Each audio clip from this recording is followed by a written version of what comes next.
those opportunities.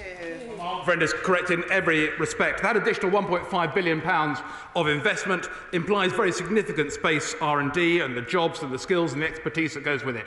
It includes investment in things like Astari, our ISR programme.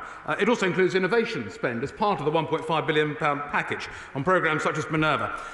By doing this investment, not only are we ensuring that we are meeting the threats of the future, but we are helping to build capability and expertise and skills and jobs that will serve defence and the wider civil space programme. Question number 15, please. The UK continues to actively support its allies on NATO's Eastern Front. The Prime Minister recently announced a further uplift of UK defence support to Eastern allies, including doubling the number of UK troops in Estonia, deploying more RAF aircraft to southern Europe, and deploying HMS Trent and a Type 45 destroyer to the Eastern Mediterranean. Emma Hardy. Thank you, Mr. Speaker. I recognise the efforts being made by the French President to ensure that we have a peace summit, and I do pray he is successful, because unity with our allies matters now more than ever. A point that I hope some members opposite take into account before making cheap populist swipes at our allies and neighbours. So what is the UK government doing to ensure that we have that united European and NATO strategy to demonstrate our commitment to Ukraine and our deep desire for a diplomatic solution?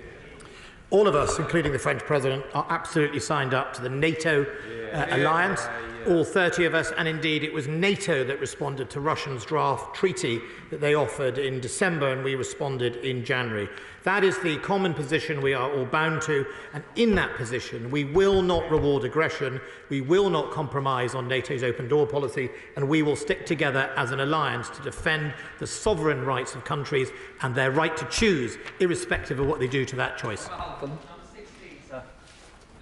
Thank you, Mr. Speaker. We're proud that the Armed Forces are one of Britain's biggest providers of apprenticeships. Since 2014, we've enrolled more than 96,000. There are around 21,000 apprentices at any one time. And I was honoured recently to meet apprentices from across all three services who are doing qualifications from level 2 all the way to degree courses. Thank you, Mr. Speaker. Can I just thank the Secretary of State and his team for the dignity in which they've shown in the recent affairs with Ukraine and Russia. The Ministry of Defence is doing huge work with apprenticeships, which other departments should follow. Harlow has a remarkable cadet programme in the Navy, RAF and Armed Forces. Will the Ministry of Defence look at whether cadets who'd like to stay on in the Armed Forces can then progress into a military apprenticeship, and will he come and visit our remarkable cadet schemes in my constituency of Harlow? Of course, all young people should be aware of the amazing opportunities both for apprenticeships and careers in the Armed Forces, and I would be really honoured to visit his constituency of Harlow to see that firsthand, because the bottom line, Mr. Speaker, is military service gives you skills for life. Jamie Stone. Mr. Speaker, several years ago, a young man came to see me. He was about to leave school and he was keen as mustard to join the Armed Forces. However, he had been diagnosed as being on the spectrum.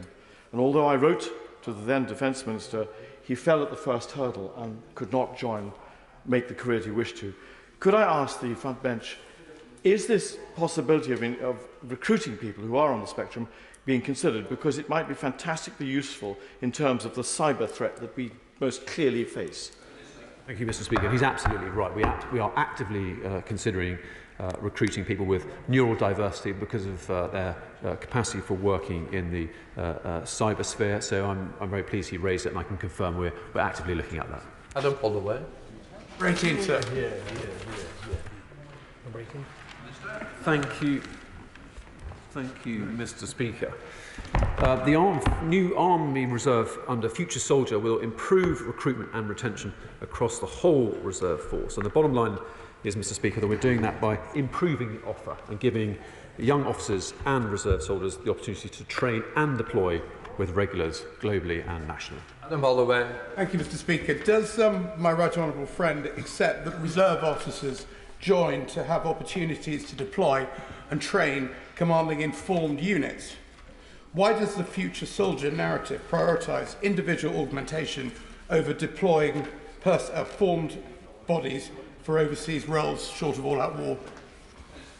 Well, thank you, Mr. Speaker. I agree with my honourable friend that, of course, reserve officers seek to deploy informed units, and we're in agreement with that, and that's why that's in black and white in Future Soldier. But we shouldn't deny the opportunity for individuals, whether they be officers or enlisted people, to deploy on operations or training to gain valuable experience. Andrew Higginbotham. Question number 19. Sir.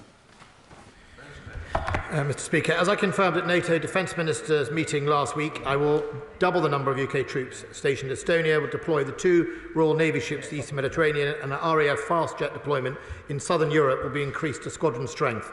This comes on top of the deployment of 350 Royal Marines to Poland to support the Polish Armed Forces. Andrew Higginbotham. Thank you, Mr. Speaker, and can I thank the Secretary of State for that answer. The current forward deployed forces of the UK and NATO were put in place in 2017 at a time that Russia was acting belligerently. Circumstances have moved on significantly since then. Russia isn't just belligerent but openly hostile, supporting Belarus with the weaponisation of migrants, as well as building up the most significant military force since the Second World War. Could the Secretary of State therefore give some more detail on the planning going on in the Ministry of Defence and NATO should further reinforcements be needed by NATO, but also for any refugee crisis that might then follow? The Supreme Allied Commander Europe requested a few weeks ago at a sort of donor conference for members of NATO alliance to put forward a range of forces. Some of those forces were the ones I have listed, and we are guided by where he wishes to deploy them to provide either resilience, reassurance or containment. NATO has a whole range of options that it can deploy at time of crisis, graduated response plans, etc. And they will no doubt play in should Russia do the foolish mistake of invading Ukraine. Zalian Hart in topicals. Topical 1, please, Mr. Speaker. It's been withdrawn.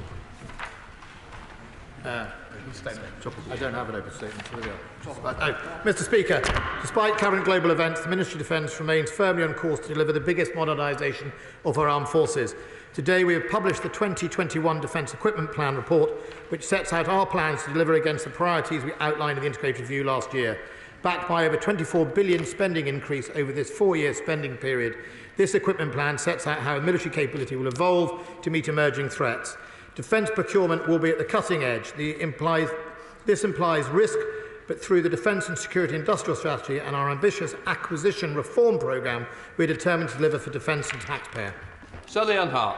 Thank you, Mr. Speaker. Less than a couple of weeks ago, a boat ran aground close to Rye Harbour during low tide, and 21 migrants disembarked and disappeared on the run. It is reported that Border Force later turned up to the village to inform locals that 16 of them, without IDs, had been arrested. How can the MOD work together with Border Force and the Home Office to take control, defend and protect our borders from migrants entering the UK? Order. The Honourable Lady knows that topics are going to be short and punchy. You can't make full speeches to a topical question. Secretary of State. My honourable friend highlights one of the big challenges in controlling the Channel. I can reassure it's exactly the situation we are trying to deal with. We must ensure we intercept each vessel so they cannot arrive in this country on their own terms. Under Operation Isotope, we are planning to take an enhanced role controlling cross-government assets to tackle such migration flows. Shadow Secretary of State John. Thank you, Mr. Speaker. Mali military rulers have recently hired 1,000 Russian mercenaries, and 4 days ago France announced the withdrawal of all 2,400 of their troops who are based there to combat the growing threats from Islamist terrorist groups. What changes will the Defence Secretary now make to the 300 UK troops stationed in Mali? The right honourable colleague is absolutely right to point out one of the challenges with the French as the framework nation effectively withdrawing from Mali and the woeful state of the Malian Wagner Group relationship, Malian government, which has put us in a very difficult position. The United Kingdom is obviously deployed in the UN mission, MINUSMA, alongside the Germans and the Swedes, and we are now reviewing, obviously, what next steps we take. We are, of course, committed to the United Nations efforts. The United Kingdom is there for the UN to be both a good UN citizen and to do what we can to help West Africa. However, he is right to point out the corrosive and destabilising influence of Wagner raises many questions. We shall keep that under review and return to the House with more details. Dr. Julian Lewis. We now know that the Cold War is back with a vengeance. In the closing stages of the Cold War, we regularly spent between 4.5% and 5% of GDP on defence. Has the time come to set a higher target than a bare 2%? Surely 3% should be a minimum. Mr. Speaker, I think I win the bet for the predicted question from my right honourable friend. Look, I think it's absolutely clear, as I've always said, that our defence budget and our defence disposition should be based on the threat, and if the threat changes, we should be perfectly open to considering those changes, and we shall do, and I shall certainly pray him an aid if I make the case coming forward. We should also recognise that the alliance collectively well outspends Russia. All 30 nations put together spend hundreds of billions of pounds on defence, way above what Russia spends. That's the strength of alliance. That's why we need 30 members, and that's why we can make a difference to Russia. Thank you, Mr. Speaker. Following the cyber attack in Ukraine last week, how is the government strengthening cybersecurity at home in response to growing threats and Russian aggression?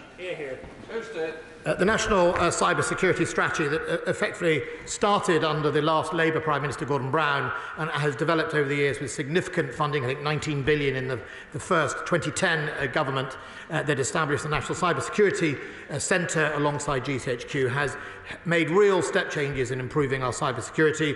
We are of course completely aware that Russia plays across the global cyber network, doesn't just focus on Ukraine. We've already experienced a number of cyber attacks over the last few years from Russia. We stand ready to defend against it and will continue to do so.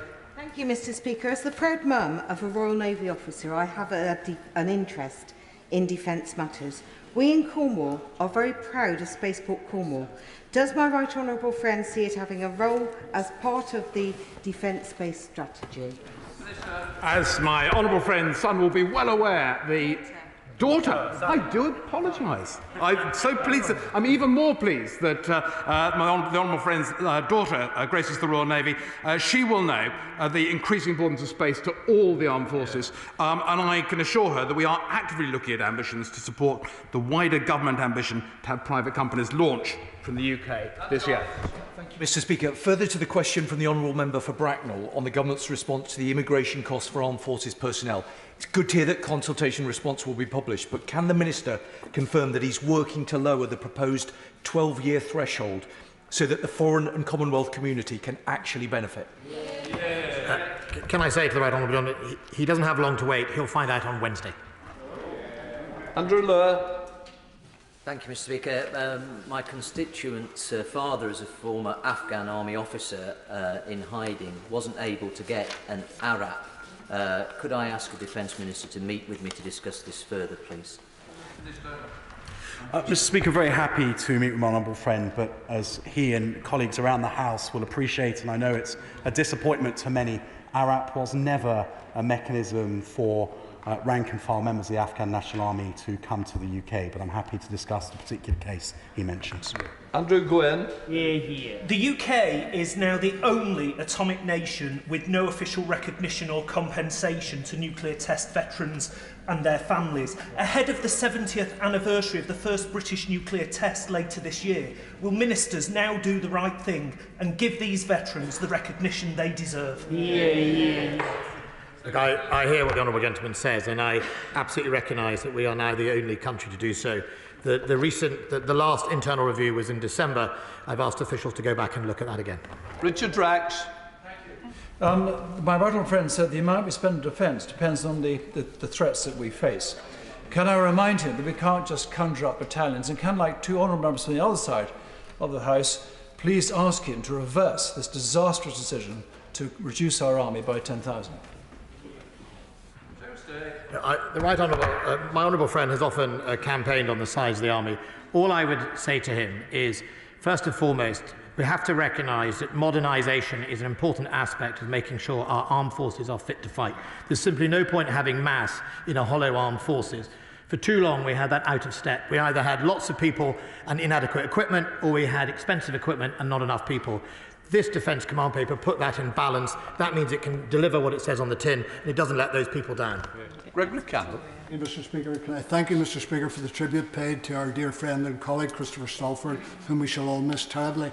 On a lighter note, can I ask the Secretary of State if he would join with me at the Northern Ireland Air Show in my constituency, where all the armed services each year put on a magnificent display in trying to attract young people to a very rewarding career in the armed services? I'd be delighted to come. Sarah Atherton. Mr. Speaker, with the Armed Forces Parliamentary Scheme, I spent some time with the Commando Littoral Response Force in the High Arctic, joining their preparations for the forthcoming exercise Cold Response, involving 35,000 troops from 28 nations. So would my right honourable friend agree with me? This is not only a show of NATO's strength and unity, but the Royal Marine Commandos have shown themselves a valuable commodity with skills in mountain, Arctic and amphibious warfare. Mr. Speaker, firstly, very grateful to the Honourable Lady and all colleagues who are part of the AFPS. It's a fantastic thing. She's absolutely right that it is both a demonstration of the way the Royal Marines are transforming and our commitment to NATO, but also the integrated review coming to life, because the littoral response groups in the High North and in the Eastern and Western Indian Ocean are two of the key new innovations of that paper. Rachel Muscle.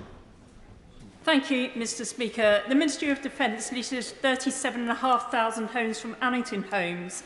7,230 of these are vacant, while 12,000 Afghan refugees have been in bridging hotels for over 6 months. This just cannot be right. So what is the Ministry of State going to do about this?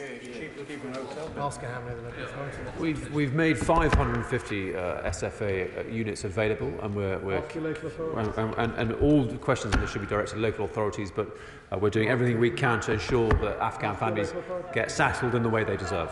Dean Russell. Mr. Speaker, last week I had the pleasure of visiting Watford's ex-servicemen club, and where I met the fantastic staff during an evening of darts. I met with Norman McGuigan while I was there, and he's the founder of the Official Minds at War charity, who works closely with Liz Burns, a local resident, and many great volunteers across the country to provide mental health support for veterans. Good jobs help deliver good mental health. So could the Minister please let me know what is being done to ensure service personnel can take up jobs within our thriving defence industry? Thank you. We're fighting over the privilege of answering the question for the honourable gentleman. As my honourable friend said, 21,000 apprentices are inside the armed forces at any one time, and we're also committed to lifelong learning. I think for 5 years after they leave the services, they can apply and get support to retrain. It's a great opportunity for our service personnel who've got terrific skills. Dave Dugan. Does the Secretary of State agree with me that the same esteem, respect and cooperation that the UK enjoys with Australia will also be a feature of UK-Scottish relations on matters defence and security after independence? But crucially, unlike today, Scotland as an independent state will have a seat at the table and a decision-making process role. Absolutely. You could Speaker, this year the SNP are in favour of NATO membership. Who knows where they'll be at the end of it? Of course, if they want to be part of NATO, they'll have to spend 2% of GDP. Given they'll be almost bankrupt, I doubt they'll ever spend anything. Dear Crosby. Thank you, Mr. Speaker. Support for the defence jobs is important, but so is support for our veterans. Mr. Speaker, does the Minister agree with me that the Armed Forces charity SAFA, who do a particularly excellent job on Anglesey, play a vital role in supporting our veterans? Speaker, well, I do agree. SAFA do an absolutely magnificent job, and I've seen them firsthand in Aldershot. But I would also like to put on record my thanks, Mr. Speaker, for everything the Honourable Lady does for veterans in her constituency. Mr. Speaker, the nuclear test veterans, as we've already heard, are a group of individuals who are they're elderly, and many of them have sadly already passed away. It is in the Secretary of State's power to award medals at this point. Will he do this? I'm sorry to inform the Honourable Lady it's not in my power to afford medals. Michael Fabricant. Thank you, Mr. Speaker. Last year, the Royal Air Force took part in exercise, Blue Flag in Israel. What lessons did the Royal Air Force learn from working with the Israeli Air Force? I can't say right now, but what I could probably say, it's about readiness. Be ready, because you never know where the threat comes from. Rishan. Speaker, will the Secretary of State promise me he will listen to the Reith lectures, especially the bits about artificial intelligence and robotic warfare, and then think about our defence plans? Yes. James Ray. If you like my honourable friend, the member for Wrexham, I very much welcome the fact that the MOD are taking the Arctic and the threat from Russia along its 20,000-mile border in the Arctic very, very seriously indeed, as are NATO. But there's been a very long promised policy paper being produced by the MOD. When is it due to be printed? Published? Produced? My right honourable friend, look, it will be produced in March when I go and visit, hopefully, Cold Response. When I came into office, I discovered it was one of those classic government strategies that had absolutely nothing in it other than a nice bit of narrative. I said, I'm not going to launch that until there's some solid offers and deliverables in it. I paused it, we rewrote it, and then it will be launched. Final question, Stuart C. Mac. Thank you, Mr. Speaker. Can I ask the Secretary of State what discussions he's had with allies about the number of people who might seek refugee protection in the event of a Russian invasion of the Ukraine, and how he is going to go about ensuring there's an appropriate and coordinated humanitarian response to that? Mr. Speaker, this is very important and perhaps very likely consequence of what may happen in Ukraine. The honourable gentleman will appreciate that that's not necessarily a response that the Ministry of Defence would lead on, but very obviously we stand by to support other government departments in doing so. That ends questions. We now come to the statement. Can I call the Secretary of State for Defence, Ben Wallace? Thank you, Mr. Speaker. And as I've said earlier, I apologise to honourable members opposite for the lateness in them having a sight of the statement. Mr. Speaker, with permission, I would like to update the House on the latest situation regarding Russia's actions towards Ukraine. As at 900 hours today, there are now more than 110 battalion tactical groups massed around Ukraine's borders with Russia and Belarus. In addition, in the Black Sea Fleet, there are 2 amphibious groups, 9 cruise missile-equipped Russian ships, and a further 4 cruise missile-capable vessels in the Caspian Sea. In the last 48 hours, contrary to Kremlin assurances, we have seen a continued increase in troop numbers and a change in force disposition, moving from holding areas to potential launch locations. All the indicators point to increasing numbers and readiness of Russian forces, and, not surprising to many of us, the pledge to withdraw Russian troops from Belarus at the end of their joint military drills on the 20th of February was not carried out, and the exercise has now been extended until further notice. Complementing this troop build-up has been the proliferation of false flag operations, propaganda stunts, and Russian news outlets carrying fictitious allegations. These are not the actions of a Russian government fulfilling its repeated declarations that it has no intention of invading Ukraine. In fact, we have seen over the last few weeks the Russian playbook being implemented in a way that gives a strong cause for concern that President Putin is still committed to an invasion. I believe he is in danger of setting himself on a tragic course of events leading to a humanitarian crisis, instability, and widespread suffering, not just of Ukrainians, but also of the Russian people. Russians, like many of us, know the consequences of military interventions. The Soviet Union in Afghanistan, the First War in Chechnya. These are just 2 of the examples that Russia faced where too many young men returned home in zinc-lined coffins. And the government therefore urges President Putin, for the sake of his own people and even at this 11th hour, to rule out the invasion of Ukraine and recommit to a diplomatic process for us to address the perceptions of the Kremlin. Over recent weeks, my right honourable friend, the Foreign Secretary, and I have engaged in numerous engagements with our international counterparts, including my own visit to Moscow to meet with Defence Minister Shoigu and General Valery Gerasimov. We have made clear our determination to uphold the defensive principles of NATO and to defend the right of sovereign countries to make choices about their own security arrangements. As the Russian government itself has signed up to, states, and I quote, have an equal right to security. We reaffirm the inherent right of each and every participating state to be free to choose or change its security arrangements, including treaties or alliances. That statement, Mr. Speaker, was signed by the Russians in 1975 in the Helsinki Final Act, in 1995 in the Budapest Summit Declaration, in 1999 in the Istanbul Summit, and most lately in 2010 at the Astana Summit. We urge Russia to stick to its commitments that it has openly made and signed up to over the years. My counterpart, Minister Shoigu, repeated to me in person that Russia has no intention of invading Ukraine, and while we will take them at their word, we must judge them by their actions. At our meeting, I also took the opportunity to address the proposals in Russia's draft treaty, because while this is not a return to normal UK relations, it is important that as one of Europe's biggest military powers, the UK maintains strong lines of communications with Russia in order to avoid miscalculation or the risk of inadvertent escalations. I also continue to speak regularly to my Ukrainian defence counterpart, Minister Reznikov, as we continue to support the armed forces of Ukraine. Since 2015, the UK has responded alongside the likes of Sweden and Canada to Russia's previous illegal occupation of Crimea with defence capability building, including training and reform. And as I announced to the House last month, Mr. Speaker, we took the decision to also provide lethal aid to Ukraine.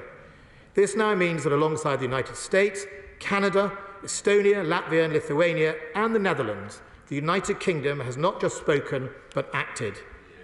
I'm pleased with the efforts being made by a range of European leaders, including President Macron, to find a way through, as we must remain resolute in our commitment to NATO's formal response to the Russian draft treaties, which all NATO members signed up to. Intimidation and aggression, however, must not be rewarded. We should be under no illusion. The Russian forces have now massed on Ukraine's borders 65% of all their land combat power. The formation present and the action of the Russian state to date not only threaten the integrity of a sovereign state, but undermine international law and the democratic values in which all of us in Europe so strongly believe. The Foreign Office has now relocated the embassy further west in the country and, as 2 weeks ago, advised all UK nationals should leave Ukraine via all means possible. The Ministry of Defence will continue to monitor Russian actions, support Ukrainian defensive efforts and contribute to NATO's response measures. We continue to hope, Mr. Speaker, President Putin will relent and pull back from an invasion, but we must prepare ourselves for the consequences if he does not. I will update the House as I have done so over the last few weeks, both in the Chamber and to colleagues online. Thank you. Now come to Shadow Secretary of State John Healey. Thank you, Mr. Speaker. The Defence Secretary has been busy in recent weeks, so I welcome his statement today. Can I also thank him for keeping the opposition parties updated on Ukraine during these very grave escalations of Russian military threats on the Ukrainian border. This is the most serious security crisis Europe has faced since the Cold War, and the Ukrainian people, citizens of a proud, independent and democratic country, face an utterly unprecedented threat from, as the Secretary has said, 2/3 of Russia's entire forces built up now on its borders. Mr. Speaker, there is unified UK political support for Ukraine's sovereignty and its territorial integrity in the face of this continuing Russian aggression. The government also has Labour's full support in helping Ukraine defend itself and in pursuing diplomacy, even at this 11th hour, and even though President Putin has proved more interested in disinformation than diplomacy. And we also fully support moves to reinforce the security of NATO allies, as the Labour leader and I told the Secretary-General at NATO HQ earlier this month. Mr. Speaker, President Putin wants to divide and weaken the West, to turn back the clock and re-establish Russian control over neighbouring countries. The real threat to President Putin and his Russian elites is Ukraine as a successful democracy, choosing for itself its trading and security links with the West. An attack on Ukraine is an attack on democracy. So we welcome the message from Munich at the weekend that any invasion will be met with massive sanctions in a swift, unified Western response. The European Union, of course, will lead on sanctions legislation for most European allies, especially to clamp down on finances or critical technologies for Russia. So how is the UK coordinating with the European Commission and Council? What meetings have UK ministers had to discuss this coordination? Mr. Speaker, the other message from Munich at the weekend was that allies stand ready for further talks, and the Defence Secretary has said this afternoon, I am pleased with the efforts being made by a range of European leaders, including President Macron. But what diplomatic initiatives is our UK Prime Minister taking, befitting Britain as a leading member of the NATO alliance and a permanent member of the UN Security Council? With the most serious tensions and developments in the Donbass, why did the UK government remove UK staff from the OSCE monitoring mission there, when those from all other European countries have stayed to do a job which is more vital now than ever? The Defence Secretary said quite rightly, we continue to support Ukrainian defensive efforts, including with lethal aid. So what more will the Defence Secretary now do with NATO to help Ukraine defend itself? Can he speed up action via the Ukraine naval agreement? How feasible is a no-fly zone? What consideration will he give to support for Ukrainian resistance? Mr. Speaker, we cannot stand up to Russian aggression abroad while accepting Russian corruption at home. For too long, Britain has been the destination for the dirty money that keeps Putin in power. So where is the economic crime bill, promised by the government and then pulled? Where is the comprehensive reform of Companies House? Where is the law to register foreign agents? Where is the Register of Overseas Entities bill? Where is the replacement for the outdated Computer Misuse Act? Where are the new rules on political donations? Why does the government's elections bill make these problems worse by enabling political donations from donors based overseas? Whether or not President Putin invades Ukraine, Russia's long-run pattern of aggression demands a NATO response. So can the Secretary of State report from his meeting last week with NATO defence ministers on how the alliance's overall posture is set to change? Can he explain what could be taken to better coordinate NATO with the Joint Expeditionary Force, for instance, creating a regional readiness force? And finally, does Ukraine not expose the flaws in the government's integrated review last year, with its first focus on the Indo-Pacific and with its plan to cut the British Army by another 10,000 soldiers? Will he now halt any further army cuts, and will he restore the highest defence priority to Europe, the North Atlantic and the Arctic? I'm grateful to the Right Honourable Gentleman's support, and he will know that throughout this process we are grateful in the government, but also efforts to be united across this House has been one of the strongest messages we can send to Russia, as is we are united across NATO and indeed the EU to make sure that their behaviour is unacceptable. When the Right Honourable Gentleman asked about sanctions, my Right Honourable friend, the Foreign Secretary, has been in conversation more than weekly with the EU on coordinating sanctions to make sure the EU Commission, who is obviously the lead on their sanctions, the United States and the United Kingdom are as close as possible in lockstep. The EU have obviously currently taken the position that they will prepare and deliver the sanctions should an invasion happen at that moment. The United States and certainly the United Kingdom has laid before this House their sanctions that they would put in place. That is a different of approach. However, we know from our own experience that the EU can move very quickly at a Commission level when it wishes to do so. And there is no loss of appetite or lack of appetite in the EU to deal with President Putin through sanctions should he make the tragic error of invading Ukraine. And I don't think anyone should play into the differences of timing to suggest that. It is just a simple mechanism of approach.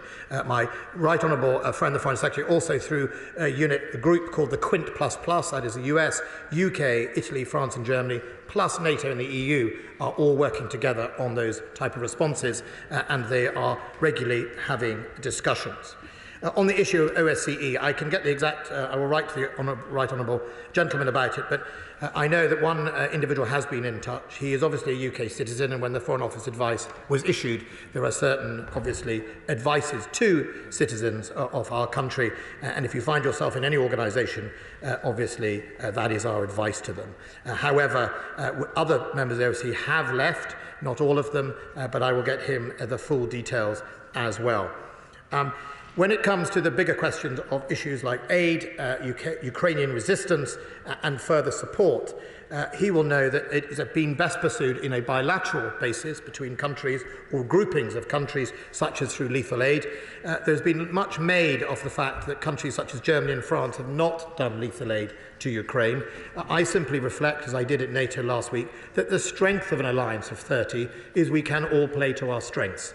That is important, that we recognise that not every country in their political systems or their political leadership is going to have the same view, but as an alliance of 30, we can play to our strengths and we can deliver to Ukraine what it needs. And we've seen, for example, an increase in aid to Ukraine from the likes of Germany, as well as medical supplies. And in other countries such as the United Kingdom and the Baltic states, obviously lethal aid plays a part of that. And I think that's really important, Mr. Speaker, in order to keep going together at the same speed. We recognise that if we're going to tackle Russia, we have to be able to play to that strength. The EU has a strong role to play in helping the resilience of neighbouring countries, such as through migrant flows in Belarus, etc. If 1 million refugees appear in Hungary or Romania or Poland, I would urge the EU needs to step up and think about what it's going to do about millions of refugees on their soil, rather than think about it afterwards. And I think that's where the EU Commission can play a strong role in resilience building. In other areas, his comments on the integrated review. Look, I actually think it's the opposite. If you read the full integrated review and the Defence Command paper, what it showed was we have to be ready. What it shows is that Russia and adversaries like Russia, they don't go with a big bang and just arrive in a big invasion. They soften up their targets using sub-threshold methods in cyber, in corruption, in organised crime, etc. And they turn up incrementally. Many of the forces that we see now massed on Ukraine's border were in fact pre-positioned in April following an exercise, and then their troops went home to barracks. That allowed them to be ready and to deploy in days, while NATO's traditional model has been weeks and months for us to deploy. That's why in our Defence Command paper we put a premium on speed and readiness, and if sometimes that premium means a less mass, that's why we have an alliance to pick up on that. We have an alliance of 30 countries. We way outspend Russia collectively as a group of nations and indeed capabilities, and it's why I'm now able to offer our NATO leaders true forces that will actually turn up on the day, rather than what we had even in my day when I was serving in West Germany or North Germany, which was fictitional numbers, but actually when you press the button, instead of a division, you got a brigade. And I think that is far more important to show strength to the Russians, that we mean what we say and we can deliver on that. I was Security Minister, Mr. Speaker, when I introduced the Criminals Finance Act. There was no greater champion on taking down dirty money in the city than me. I brought in the unexplained wealth orders. I brought in the mobile stores of wealth where people got round it, and in fact helped set up the national, within the National Crime Agency, the Economic Crime Unit. I also made sure that we changed the law around tax evasion to make sure we got more people, and pushed incredibly hard and successfully through the, I think it was the G7, the Transparent Register of Beneficial Ownership. He's absolutely right, we need to do more. I absolutely supported at the time, and still do, a register of foreign agents, and I am, the whole of government is now looking at those issues, and I think he is totally right around areas like Companies House. The government is committed to do something about it. I expect an announcement soon on a range of those issues, but he's right that the consequences of Russia's action, going way back to Salisbury and before, is that we must stop the oligarchs and their dirty money resident in this country behaving as a place of refuge, when in fact they should not be welcome. And if it comes to an invasion of Ukraine, Russia should know what it costs to be isolated. Theresa May. Speaker, can I commend my right honourable friend and the government for the robust stance which they have been taking alongside our American and European allies in the face of Russia's threats against Ukraine.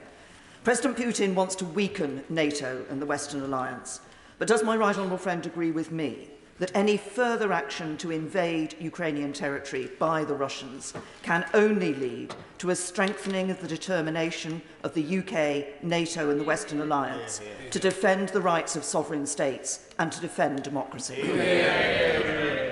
My right honourable friend is absolutely right, and I have to say, when I was her security minister, it was her support that allowed us to sometimes overrule the Treasury to get some of those legislations through to deal with the Criminal Finances Act. My right honourable friend is absolutely right. In 2014, after the invasion of Crimea, President Putin got exactly the opposite of what he wanted. He got more forces on the east of Europe, he got more defence spending. If he continues down this line, I suspect he'll continue to get more forces on his border and greater defence spending across NATO, the very opposite of what he is trying to intend to do. I hope he learns a lesson of 2015. At the moment, it's not looking well. Good. SNP spokesperson Stuart Malcolm MacDonald. I'm grateful, Mr Speaker. Can I thank the Secretary for advance sight of the statement and the updates he's been giving opposition parties over the previous weeks, and underline that on these benches we are friends of Ukraine, we are supporters of international law, and we support absolutely Ukraine's right and ability to organise its security affairs as it sees fit. But as the Russian Security Council meeting happening as we've been sat in this chamber this afternoon shows us, we have reached a dangerous moment in all of this. The Secretary has mentioned the new sanctions package that was announced by the government just before the recess. And when that package was announced, it stated, quote, that it will give the government the ability to sanction entities and individuals of economic and strategic interest to Russia, but only if there is a further escalation. Well, that escalation has started, Mr Speaker, and we saw that yesterday, Saturday and on Friday, anyone who was following events in the Donbass region.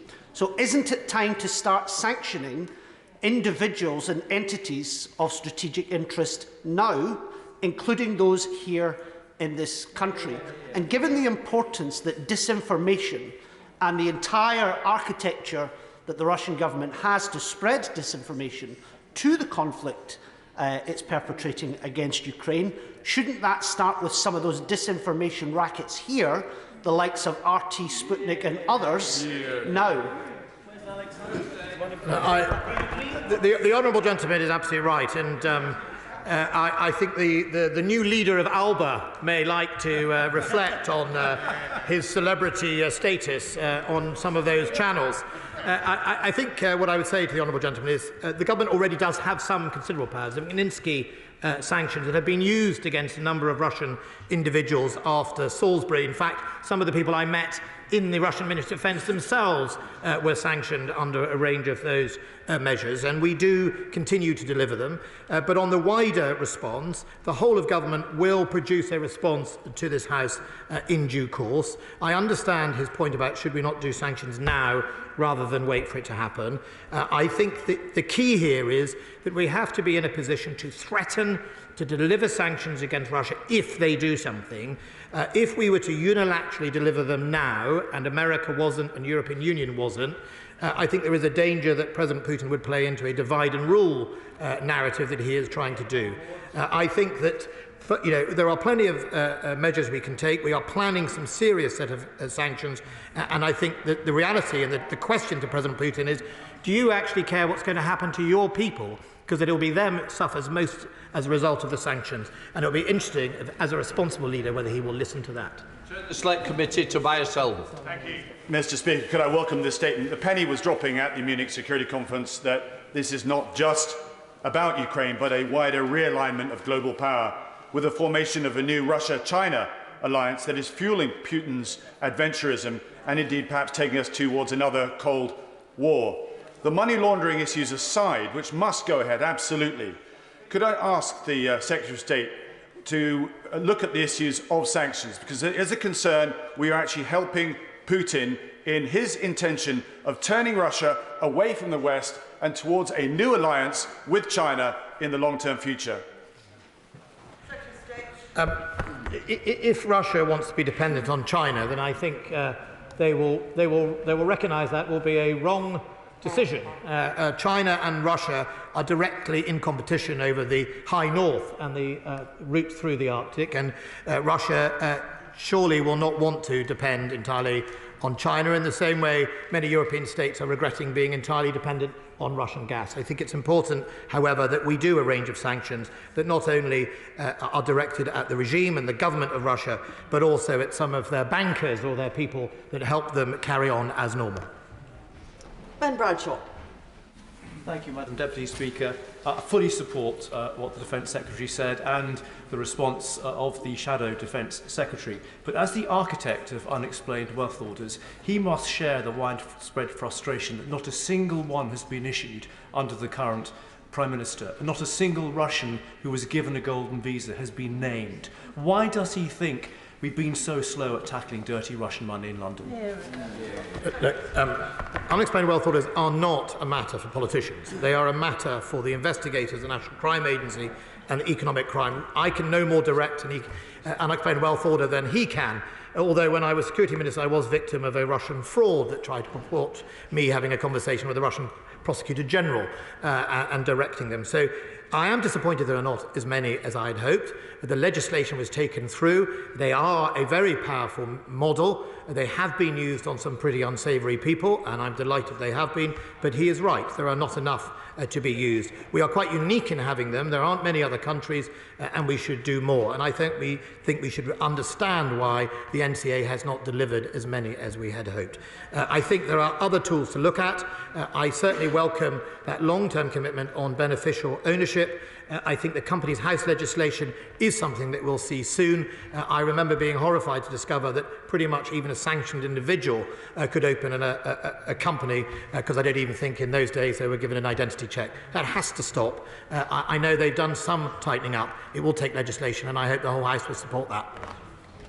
Sir Ian Duncan-Smith. Madam Deputy Speaker, can I say to my right honourable friend, I recommend his calm and straightforward posture during the course of this, and I think he's done incredibly well. Can I also say to him this, though, that in the course of all of our debates and even on TV, we behave as though Russia is threatening to invade Ukraine.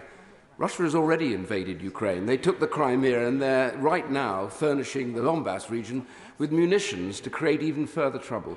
So when we look at it like this, what worries me slightly is that lots of foreign leaders going over to see Mr. Putin, which is what he wants to do, and then we may just get this position where there's a little scintilla of a little question that says, well, maybe we won't let Ukraine in if they wanted to come into NATO. Maybe we'll make it clear that this is not something that they could get. Can I just get an absolute assurance from my honourable friend that the UK government believes that if the democratically elected government of the Ukraine wishes to do anything and asked to do it, they will be entertained no worse than any other country would do? My right honourable friend makes a powerful point, and we should be true to our values.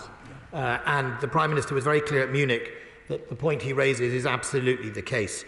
It is also the case that the NATO response to Russia, which was all 30 members, was very clear on that. We shall hold each other to that commitment, and I think it is absolutely right that now is the time to stand up and say these are our values, they are not up for compromise, we're not going to give a single inch, and fundamentally we are not going to reward a bully.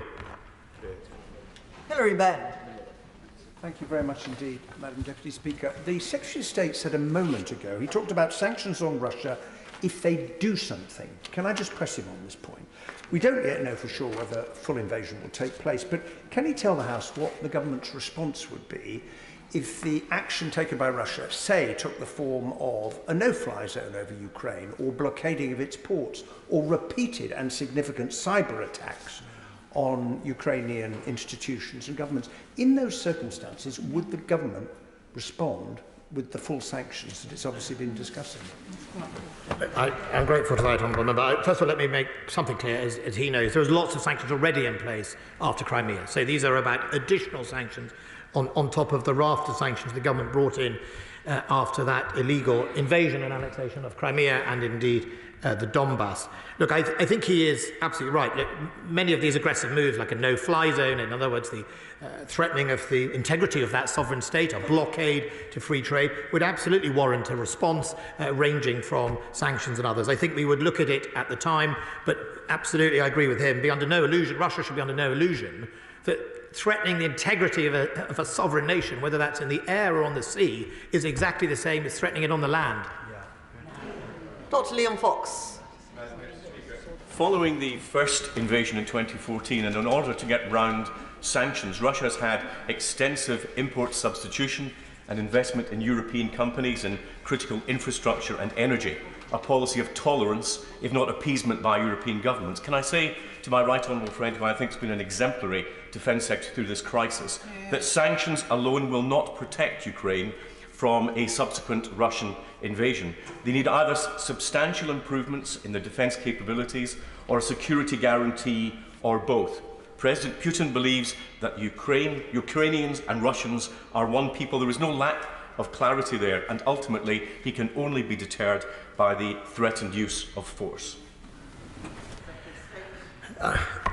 The government's taken a position, as have NATO, that it's about deterrence and diplomacy, and deterrence does involve the recognition that shoring up NATO members with resilience and containment measures to make sure that Russia is contained should it make that foolish mistake of invasion of Ukraine is upheld. That is done by our forces. That's why we've made available even more, including 1,000 members of the army on standby, currently in the UK, to send elsewhere. But I also think he is right that this, at the heart of this, is about defending Ukraine's right to choose. Not what it does with that right, but fundamentally, a democratic nation has chosen something. We should respect that. And we are on the cusp of an invasion of a democratic country in Europe. That should worry us all. Jamie Stone.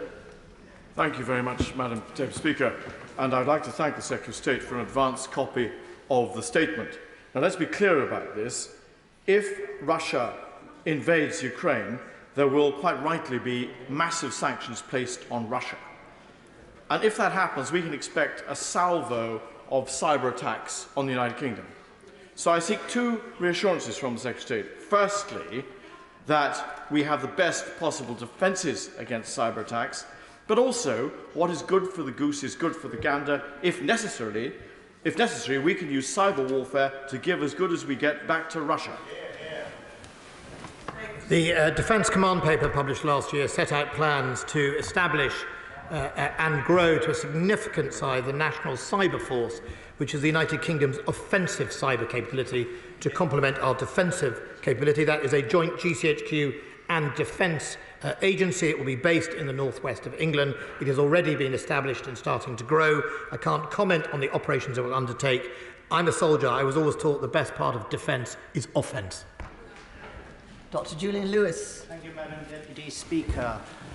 What will the government do to try and impress on President Putin that even if he invades the rest of the Ukraine without military comeback on behalf of Ukraine, it would be a fatal error for him then to think that he could invade an outlying NATO state, one of the Baltic states, for example, without an attack on one rightly being considered to be an attack on all NATO members?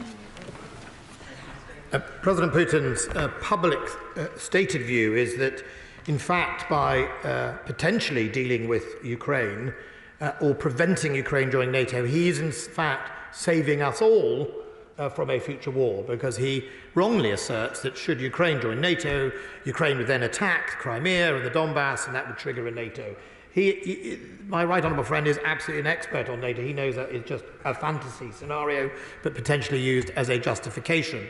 And I think it's therefore very important we demonstrate that, yes, with Ukraine not being in NATO, we, however, can do our best to protect their right to choose, but also that we make sure it very, very crystal clear to the President of Russia that, try this with NATO partners, and no matter how big and how small, Article 5 is a reality. Barry Sherman. Madam Deputy Speaker, I am particularly fearful of the possibility of an outbreak of war in Europe. I was born not far from here during the worst blitz of the war with Nazi Germany. And every time I think about war, I remember my family, my father away at war, bombs raining down, killing our neighbours. So no one can give me lectures on this. We must show these despots and dictators firmly that we mean business in every sense. Will he join me in sending that message to Putin? And I've been very consistent, and like him, and like a number of my colleagues on this side of the House and on the front bench, and indeed some on your side, whether you have been born in a Second World War environment or you have seen people at the wrong end of a terrorist attack or death and destruction, no one comes here glowing with warmongering in their heart. They come here trying to do their very best to avoid it. But of course, we also know that freedom comes at a cost. Freedom is not free, as the South Koreans know and put on their war memorials. And we have to stand up to this, because we didn't stand up in 2014 as an international community. We didn't stand up as an international community enough. We did send a very successful and strong message after Salisbury poisoning, and 153 intelligence officers were expelled.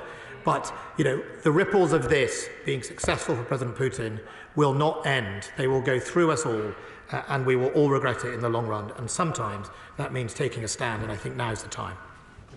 Bob Stewart. Oh, thank you, Madam Deputy Speaker. I understand that the Duma passed a resolution that the Donbass and the Crimea were to be incorporated into Russia.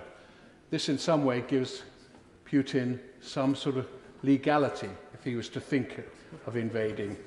If Putin was to replace the so-called little green men in the Donbass with regular Russian soldiers, could we expect NATO and the West to respond with just as much severity when we're talking about sanctions as if he'd invaded the remainder of Ukraine?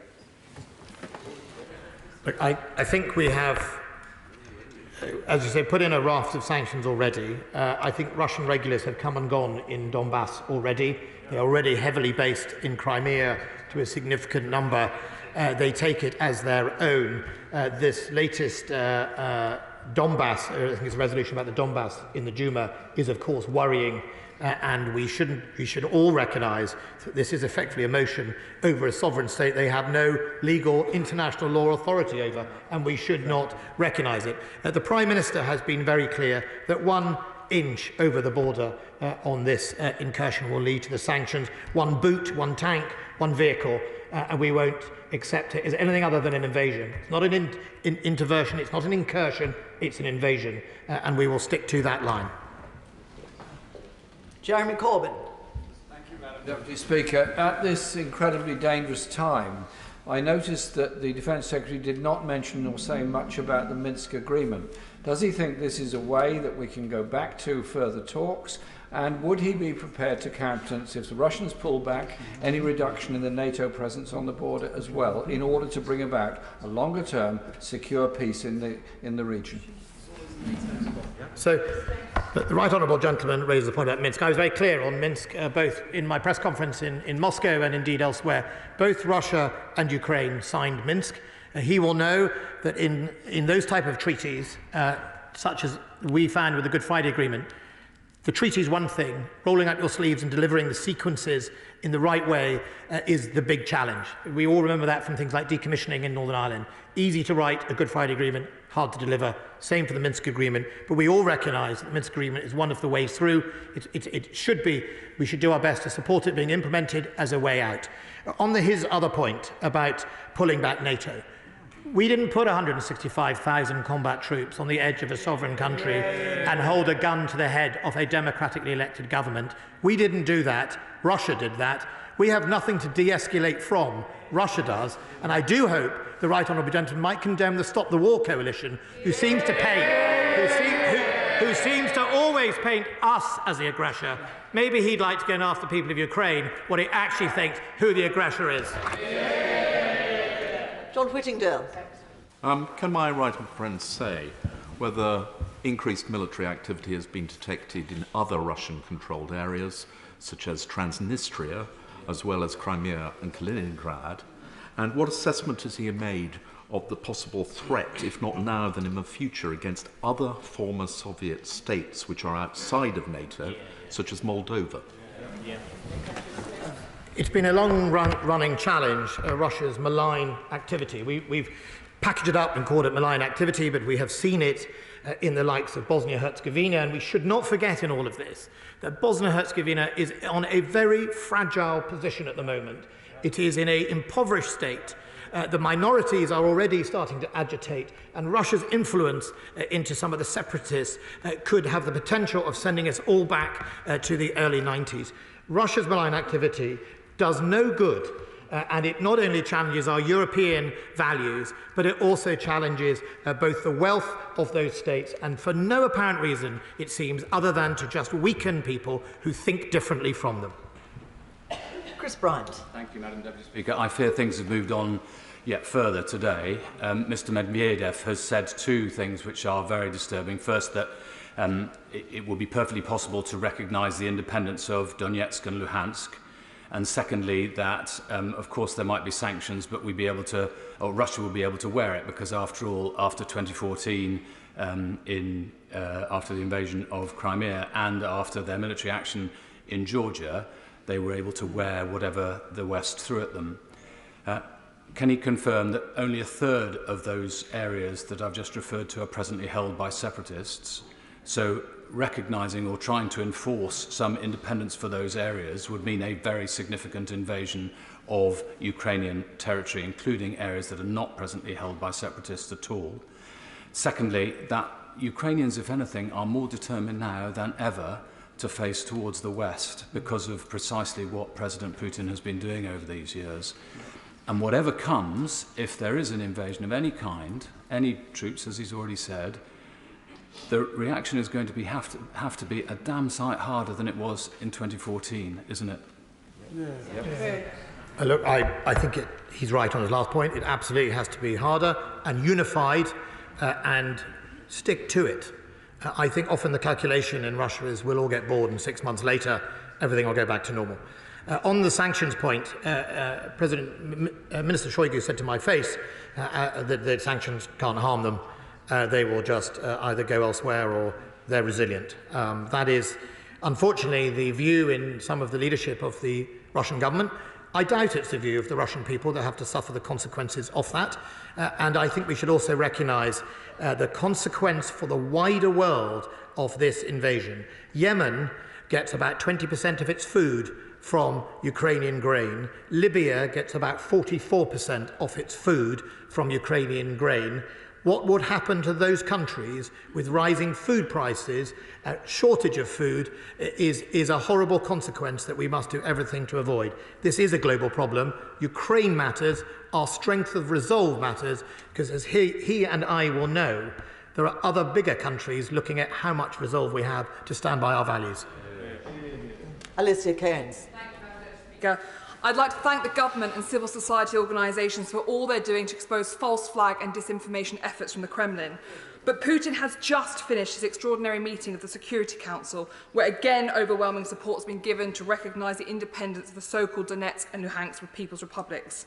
Before he announces his plans tonight, will my right honourable friend please call this out for what it is, a dangerous precursor to the illegal annexation of these lands? And will he also confirm that despite our focus on preventing further invasion, we do not tacitly accept that those territories currently illegally held are rightly Russian? We all accept that the 2014 invasion of the Donbass and Crimea was an invasion of a sovereign territory, and nothing changes that. And all our NATO allies agree on that entirely and have recognised not 1 inch of those lands, including, by the way, China has still not recognised the Donbass. That's an important message, I think, to President Putin. For all of our issues with China, I do not think wants an economic schism in the heart of Europe at this moment in time, and I think that is something that hopefully President Putin will rely on. Look, all of these plans, whether it is annexation of part of Ukraine, whether it is false flags of people having to be evacuated or Ukrainian attacks on things, they're all false. They're all designed to cause an excuse or a friction. The worrying thing is we can all see it. You don't have to be an expert in Europe to spot what's going on. The worry for us is that President Putin thinks that it doesn't matter or thinks that he can get away with it. Kevin Jones. Thank you, Madam Speaker. Can I first of all commend the Defence Secretary for his actions over the last few months. He mentioned in his statement the Russian playbook, and one of it is to portray that somehow the false narrative around the sovereignty of the Ukraine. Is he confident enough that we in the West have an ability to push back against these false narratives, and particularly on social media, which seem to infect the debate which is currently taking place? We certainly have the capability, and we do everything we can both internationally and indeed unilaterally to try and make sure the messages get not only across to our own audiences but also importantly to the Ukrainians and indeed the Russian audience. We could start close to home. We could ask the leader of Alba on his next Russia Today programme to do an in-depth analysis of exactly some of these false claims and broadcast it. I mean, I'm sure he's open to the highest bidder, so we'll be very happy to do that. But I think it's really important that we recognise in this era, information is as powerful as every tank, and we have to make sure that the people of Russia, the ordinary people of Russia and the people of Ukraine are not denied free and fair press in order to get across the message about what is going on in their country in their name. Crispin Blunt. In today's circumstances, what obligations does Her Majesty's Government feel it accepts under the Budapest Memorandum? The Budapest Memorandum, as my right honourable friend will know, was an agreement to effectively for Ukraine to disarm its nuclear weapons in exchange for Russia's recognition of their sovereignty. If Russia breaches that, and you could argue it already has with its invasion, then I would guess that the memorandum, I'm not an international lawyer, but would become pretty much null and void. We are one of the, I think, signature guarantors of that, which is why we're doing so much now to hold them to account. And as I said in questions and in the statement, let us not forget, Russia, including, I think, Prime Minister or President Medvedev, whichever role he was filling, in 2010 at the Astana summit, signed up alongside the international community to recognise that every participating state is free to choose or change its security arrangements, including treaties and alliances. That's what they signed up to then. Never mind these conspiracy theories that somebody somewhere said that NATO would never expand. We've never seen any proof of that. We've never seen any documents. What we have seen is at least 4 statements and treaties signed by Russia over the many years that says it respects the sovereignty of countries to choose. We hold them to it. Sammy Wilson. Speaker. First of all, can I congratulate the Minister in the leading role which he has played in rallying the opposition to Russia's aggression towards the Ukraine. We already know that many European nations, of course, find it difficult because they have allowed themselves to be subject to energy blackmail through their zero-carbon policy. But Russian aggression against Ukraine threatens the strategic supplies of food in the world, because Ukraine is the 3rd biggest producer or exporter of grain at 100 million tonnes per year. What assessment has he done about the areas of the world which are most likely to be affected if aggression should lead to that food not being available? And does he not agree that it underlines the strategic importance of Ukraine and the importance of giving every support to allow them to defend their independence, their democracy and their vital economic role? The honourable gentleman is absolutely right. It's not just about gas. I mean, we've focused on gas because predominantly it's what preoccupies us in our comfy part of Europe. But in many countries in the world, it's about food and it's about other cost of living crises, some of which are far more pressing about whether or not we can afford the potential increase of gas. And we should not forget this implication goes right across the world, certainly the Western world, if we don't deal with it and deter it. And I think it's very important. And, you know, the Prime Minister at Munich was absolutely clear with everyone, including the President of Ukraine, that we would stand by Ukraine, that we must be resolved together, both as Europe and as NATO. We mustn't salami slice ourselves away on different thought. And I know that when the Prime Minister speaks to his European counterparts, he is very much focused on this sense of unanimous and strong alliance challenging the assertion, because it is the case that if we don't deter today, we will all pay for it tomorrow. Bill Wigan. Thank you, Madam Deputy Speaker. Can I thank my right honourable friend for the work that he and the Prime Minister have done on this. Having visited Georgia and seen for myself what Russian incursions look like, if the Ukraine is invaded, will Georgia be admitted to NATO?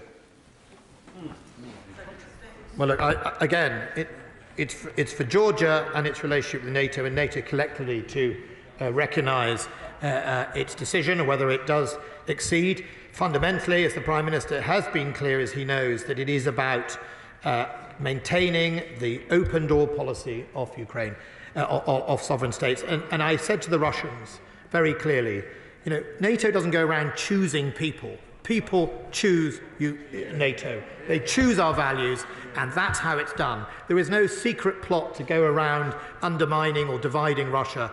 And the question for President Putin should be, why is it all those countries wanted to join NATO in the first place? It wasn't to collect a badge. It was because they felt under threat by a nation that did not want to respect their sovereignty and their democracy and their freedom.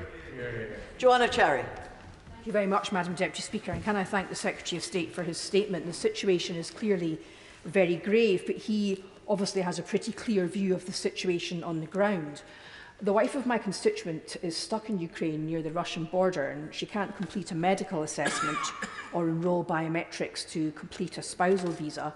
And because he isn't in Ukraine, they can't use the family migration route. So what pressure can he bring to bear on the Home Office to ensure that if the situation escalates, as seems inevitable, our military aren't left to evacuate citizens and families? Look, if my learned member just obviously sends me the details, I will be very, very happy to take it up and look at it for her. Richard Drax. Thank you, Madam Speaker. Tonight, can I too commend my right honourable friend and the Minister for the fantastic job they're doing in very difficult circumstances. If Russia does invade, countries, NATO countries, particularly the smaller ones, particularly the Baltic countries, will need our reassurance. Does my right honourable friend foresee further deployments of British troops to these countries? And if he does, would it not be hugely reassuring to him if he had 10,000 more troops in his back pocket? Well, tonight, Madam Deputy Speaker, we are hosting the 10 nations of the JEF, the Joint Expeditionary Force, which is the Nordic states, plus Iceland, plus Holland. We will be hosting them tonight and tomorrow at a summit, and I have invited from across the House colleagues from the Labour front bench, the Scottish National Party and the Liberal Democrats, because I think it is important that we recognise the importance they have to us as our allies, and they are the ones on that front line. He is right that they will be the ones most worried.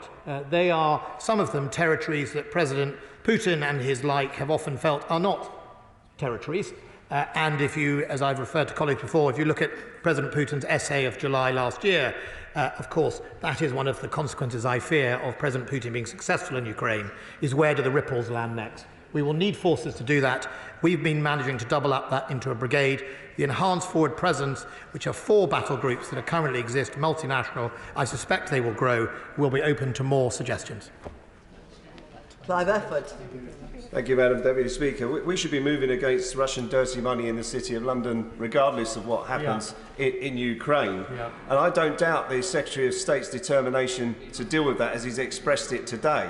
But the lack of activity suggests that there are others in government who do not share his determination. So can he assure us that should there be an invasion even tonight, that we are ready to take action against that dirty money?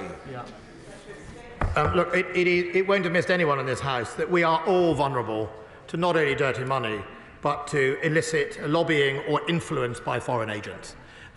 all of us in this House, we have to wake up to the threat of sub-threshold challenges, whether that's money, whether that's corruption, whether that's political interference. All of us. And I'm not going to throw stones in glass houses, but all of us on this side of the House and your side of the House know what that looks like. We have to have more transparency as the beginning of that process, and we have to enact some of the laws we already have. And I'll be very happy on his behalf to engage with the National Crime Agency to see what more we can do. If we have shorter questions and therefore the Secretary of State can give shorter answers, we will be able to get everyone in this statement. If not, I'm afraid some people will be disappointed because, as you can see, people are coming in for the next item of business. But this is important, and I would like to give everybody the chance to speak. Shorter, please. Richard Graham. Madam Deputy Speaker, when Chinese Foreign Minister Wang Yi said that sovereignty must be respected, and that includes Ukraine, does my right honourable friend believe that this will encourage President Putin to hold back? And should he still invade, what impact will that have on Sino-Russian relationships, and how concerned should we be for Taiwan?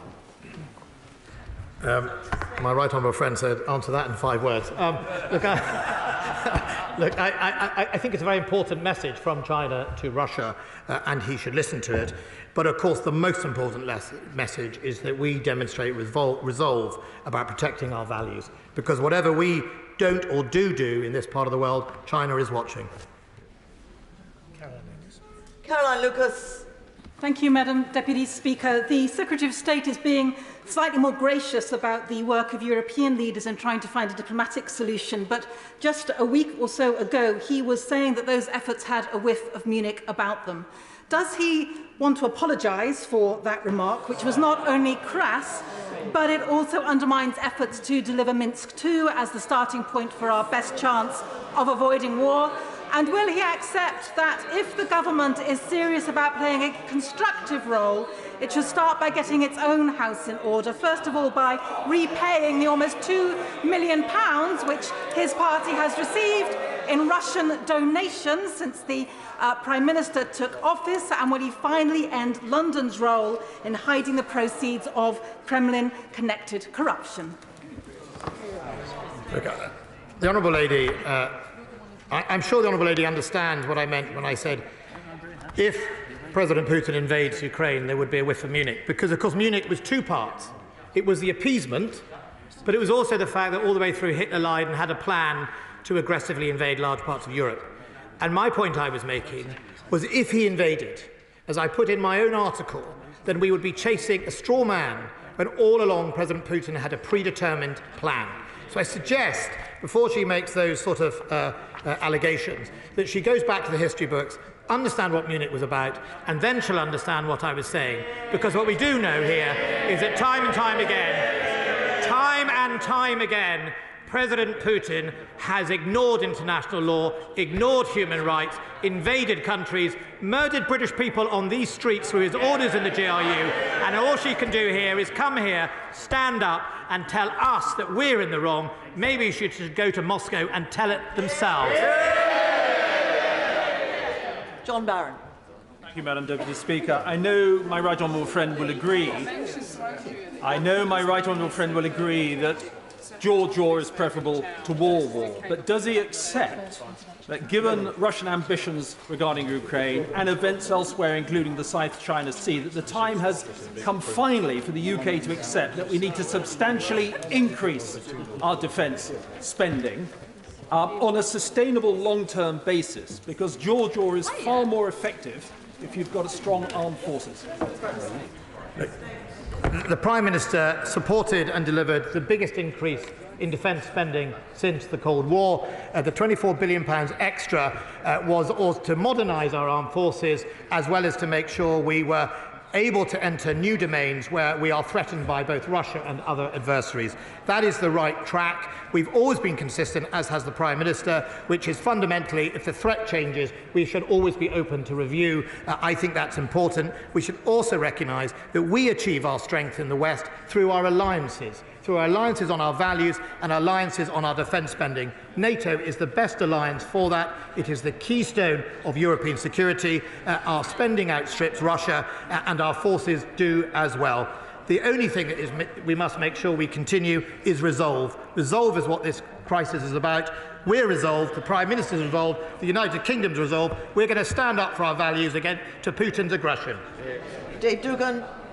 Deputy Speaker, from a logistical perspective, what efforts are being made to ramp up the provision of the Ukrainian military's specific requests for additional equipment and parts from the Ministry of Defence? How is this resource being coordinated with international partners to secure all the required resources and kit needed for the Ukrainians to defend themselves, and how are they being trained in its use? I'm in constant contact with my defence counterpart in Ukraine. We talk regularly. The Prime Minister and the Foreign Secretary has been incredibly supportive. We're currently at the stage where we have supplied, as I talked about, the anti-tank weapons and other non-lethal equipment. Britain has been side by side with Ukraine since 2014-15, so there's been significant amounts of training and capacity building, and we will continue to look at what other options are available. We have those discussions. Where we can, we meet their demand. Where not, we try and help other people meet it. Robert Jenrick. Can I thank my right honourable friend for the leadership that he's shown in recent months? And the paradox is that the more that Putin tries to draw countries towards Moscow, the more he repels them. And the more he revitalises the very alliance that he says he's most afraid of, NATO. But can I ask him specifically on sanctions? Will the UK, when it brings forward its package, ensure that they are synced with those from the United States, include action to prevent UK banks from handling foreign currency transfers from Russian state-owned banks, and include, as I know colleagues in the United States Senate would like to, specific sanctions against Nord Stream 2? The President of the United States was very clear that he will stop Nord Stream 2. I listened to that press conference like everybody. Also, on the raft of sanctions the government has brought forward, they are intelligently targeted. They build on already existing sanctions after Crimea, but of course we'll continue to keep those measures under review. Williams. Speaker, Mr. Putin is actually holding an unscheduled meeting with the Russian Security Council today, which he says in fact will decide on their recognition of the two breakaway republics. What would be the implication for the Minsk protocols of such an eventuality? Well, I think, as I said to the honourable gentleman from Islington, we do urge both parties to have regard to the Minsk agreement. The Russians only a few weeks ago were saying it should be a Minsk agreement. I think some of those measures go exactly against the Minsk agreement, and perhaps that is a clue to maybe what the real intention is. Smith. Madam Deputy Speaker, when last month I was in Donetsk Oblast with some members of the Foreign Affairs Committee, there was some sniper fire across the line of contact from Russian supporting forces. But what assessment has my right honourable friend made of recent false flag operations in recent days and indeed recent hours? Shouldn't forget, the Ukrainians have had 10,000 people killed since the invasion of the Donbass. 10,000 people, often weekly or every month, on that line of control, young men and women who are simply guarding their border. The false flag operations have been growing.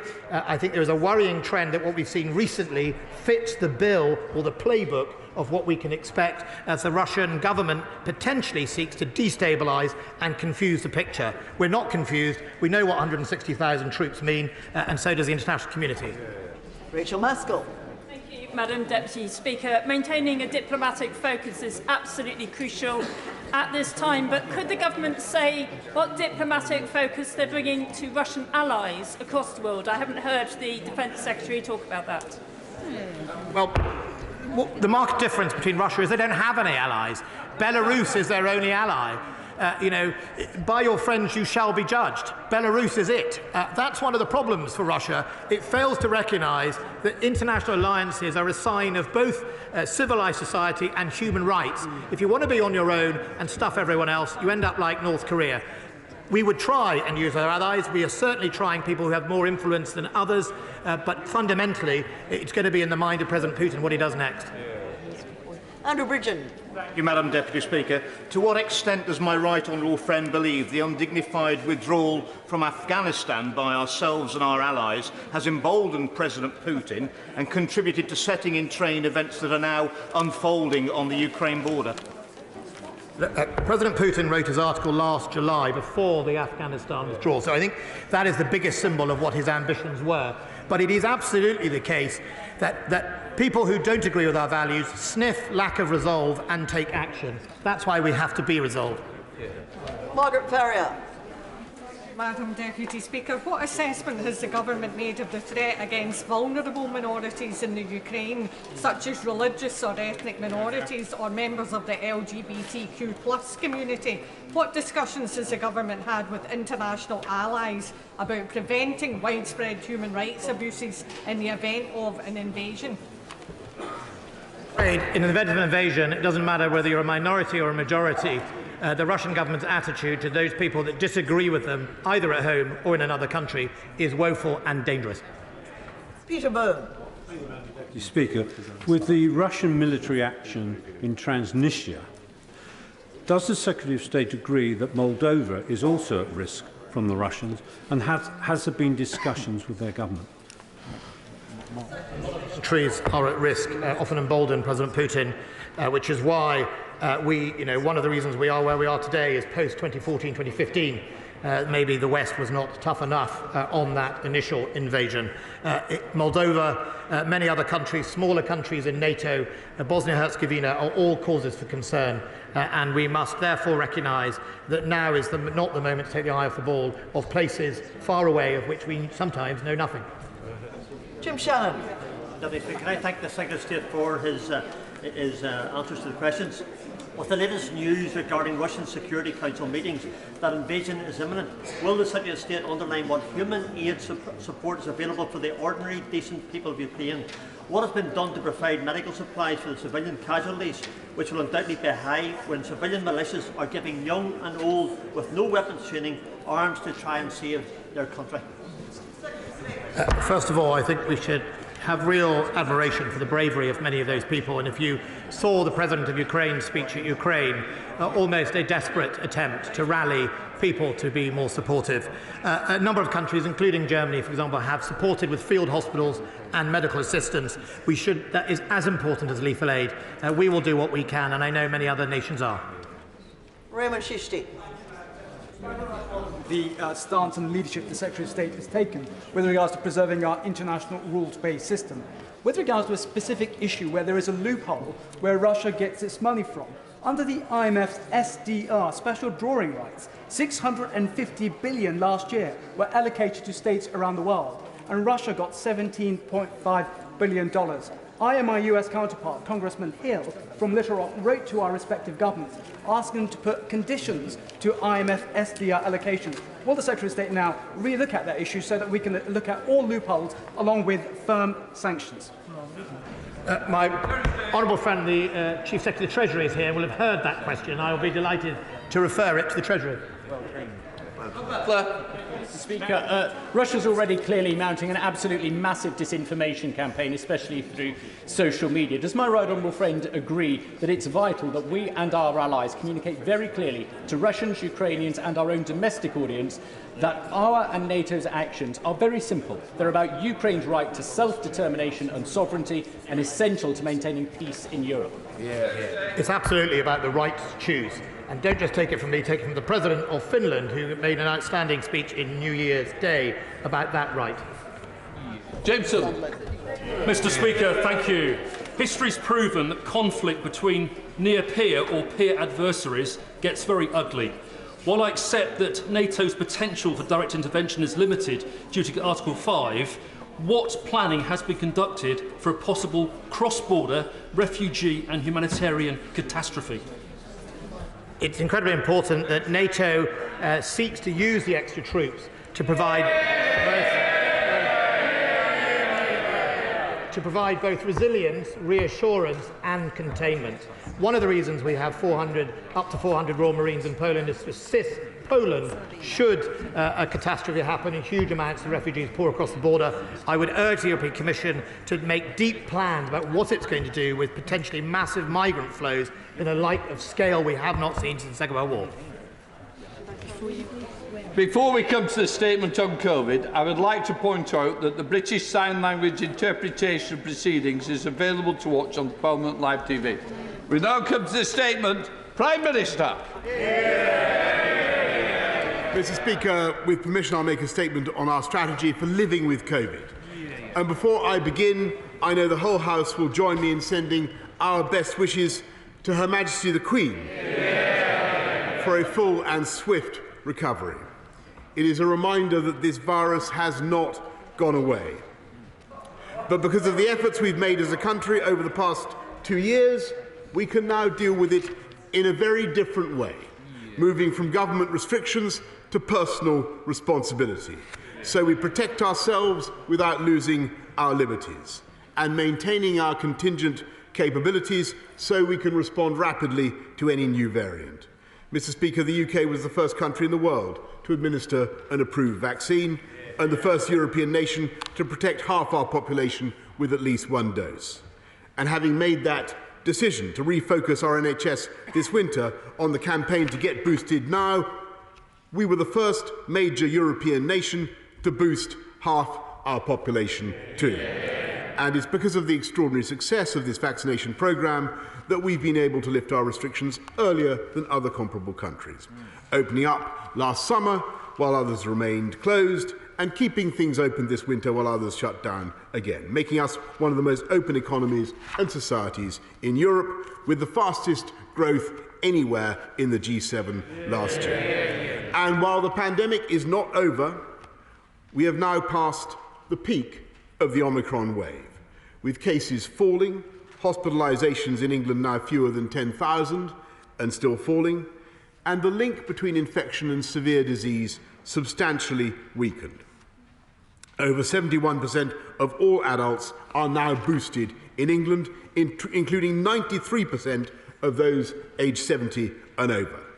And together with the treatments and scientific understanding of the virus that we've built up, we now have sufficient levels of immunity to complete the transition from protecting people with government interventions to relying on vaccines and treatments as our first line of defence. As we have throughout the past 2 years, we will continue to work closely with the devolved administrations as they decide how to take forward their own plans. And today's strategy shows how we will structure our approach in England around 4 principles. First, we will remove all remaining domestic restrictions in law. From this Thursday, 24th of February, we will end the legal requirement to self-isolate following a positive test. And so we will also end self-isolation support payments, although COVID provisions for statutory sick pay can still be claimed for a further month. We will end routine contact tracing and no longer ask fully vaccinated close contacts and those under 18 to test daily for 7 days. And we will remove the legal requirement for close contacts who are not fully vaccinated to self-isolate. Until the 1st of April, we will still advise people who test positive to stay at home, but after that, we will encourage people with COVID-19 symptoms to exercise personal responsibility, just as we encourage people who may have flu to be considerate to others. Mr. Speaker, it's only because levels of immunity are so high and deaths are now, if anything, below where you would normally expect for this time of year, that we can lift these restrictions. And it's only because we know Omicron is less severe that testing for Omicron, on the colossal scale we've been doing, is much less important and much less valuable in preventing serious illness. We should be proud that the UK has established the biggest testing programme per person of any large country in the world. This came at vast cost. The test, trace and isolation budget in 2020-2021 exceeded the entire budget of the Home Office. It cost a further £15.7 billion in this financial year and £2 billion in January alone at the height of the Omicron wave. We must now scale this back. From today, we're removing the guidance for staff and students in most education and childcare settings to undertake twice-weekly asymptomatic testing. And from the 1st of April, when winter is over and the virus will spread less easily, we will end free symptomatic and asymptomatic testing for the general public. We will continue to provide free symptomatic tests to the oldest age groups and those most vulnerable to COVID. And in line with the practice in many other countries, we're working with retailers to ensure that everyone who wants to can buy a test. From April the 1st, we will also no longer recommend the use of voluntary COVID status certification, although the NHS app will continue to allow people to indicate their vaccination status for international travel.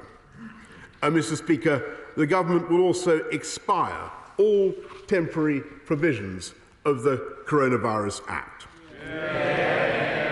Of the original 40, 20 have already expired and 16 will expire on the 24th of March.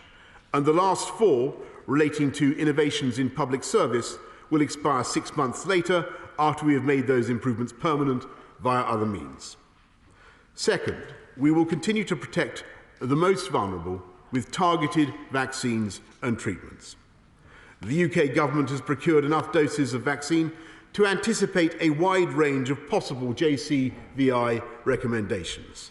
And today we're taking further action to guard against a possible resurgence of the virus, accepting JCVI advice for a new spring booster offered to those aged 75 and older, to older care home residents and those over 12 who are immunosuppressed.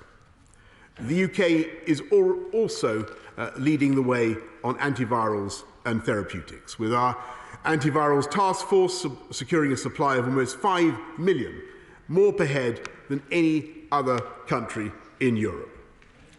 Third, SAGE advised there is considerable uncertainty about the future path of the pandemic, and there may, of course, be significant resurgences. They are certain there will be new variants, and it is very possible they will be worse than Omicron. So we will maintain our resilience to manage and respond to these risks, including our world-leading ONS survey, which will allow us to continue tracking the virus in granular detail, with regional and age breakdowns helping us to spot surges as and where they happen, and our laboratory networks will help us understand the evolution of the virus and identify any changes in characteristics. We will prepare and maintain our capabilities to ramp up testing. We will continue to support other countries in developing their own surveillance capabilities, because a new variant can emerge anywhere. And we will meet our commitment to donate 100 million vaccine doses by June as part of our agreement at the UK's G7 summit to provide 1 billion doses to vaccinate the world over the next year. In all circumstances, our aim will be to manage and respond to future risks through more routine public health interventions, with pharmaceutical interventions as the first line of defence. Fourth, we will build on the innovation that has defined the best of our response to the pandemic. The Vaccines Task Force will continue to ensure that the UK has access to effective vaccines as they become available, already securing contracts with manufacturers trialling bivalent vaccines which would provide protection against COVID variants. The Therapeutics Task Force will continue to support 7 national priority clinical trial platforms focused on prevention, novel treatments, and treatments for long COVID.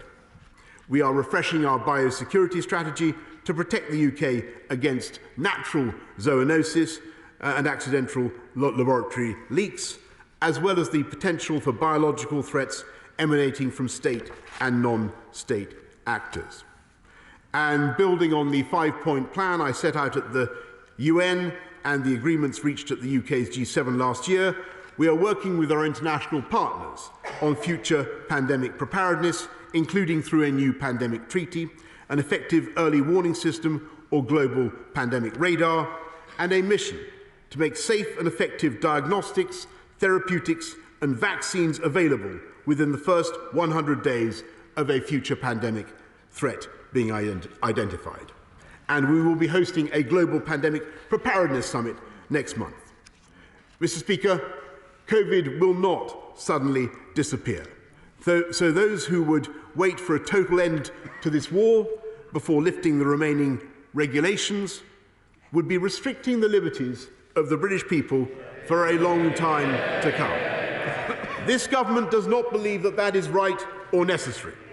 Restrictions pose a heavy toll on our economy, our society, our mental well-being, and on the life chances of our children.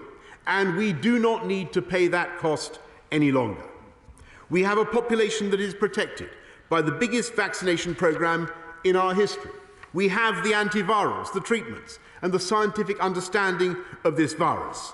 And we have the capabilities to respond rapidly to any resurgence or new variant. And, Mr. Speaker, it is time that we got our confidence back. We don't need laws to compel people to be considerate to others. We can rely on that sense of responsibility towards one another, providing practical advice in the knowledge that people will follow it to avoid infecting loved ones and others. So let us learn to live with this virus and continue protecting ourselves and others without restricting our freedoms. And in that spirit, Mr. Speaker, I commend this statement to the House. Can I just... Mr. Sherman, please. Can I just say, I understand the statement was important and the Prime Minister did run over, so I'm more than happy for the opposition leaders to also run over. Keir Starmer. Yeah. Thank you, Mr. Speaker. Can I start by sending my condolences to the family of Christopher Stalford? Christopher was a dedicated servant of the people of South Belfast, and his loss will be deeply felt. I'd also like to send our best wishes to Her Majesty the Queen, and as the Prime Minister said, the whole House wishes her a speedy recovery. Yeah. Can I thank the Prime Minister for an advance copy of his statement and for the briefing earlier this afternoon.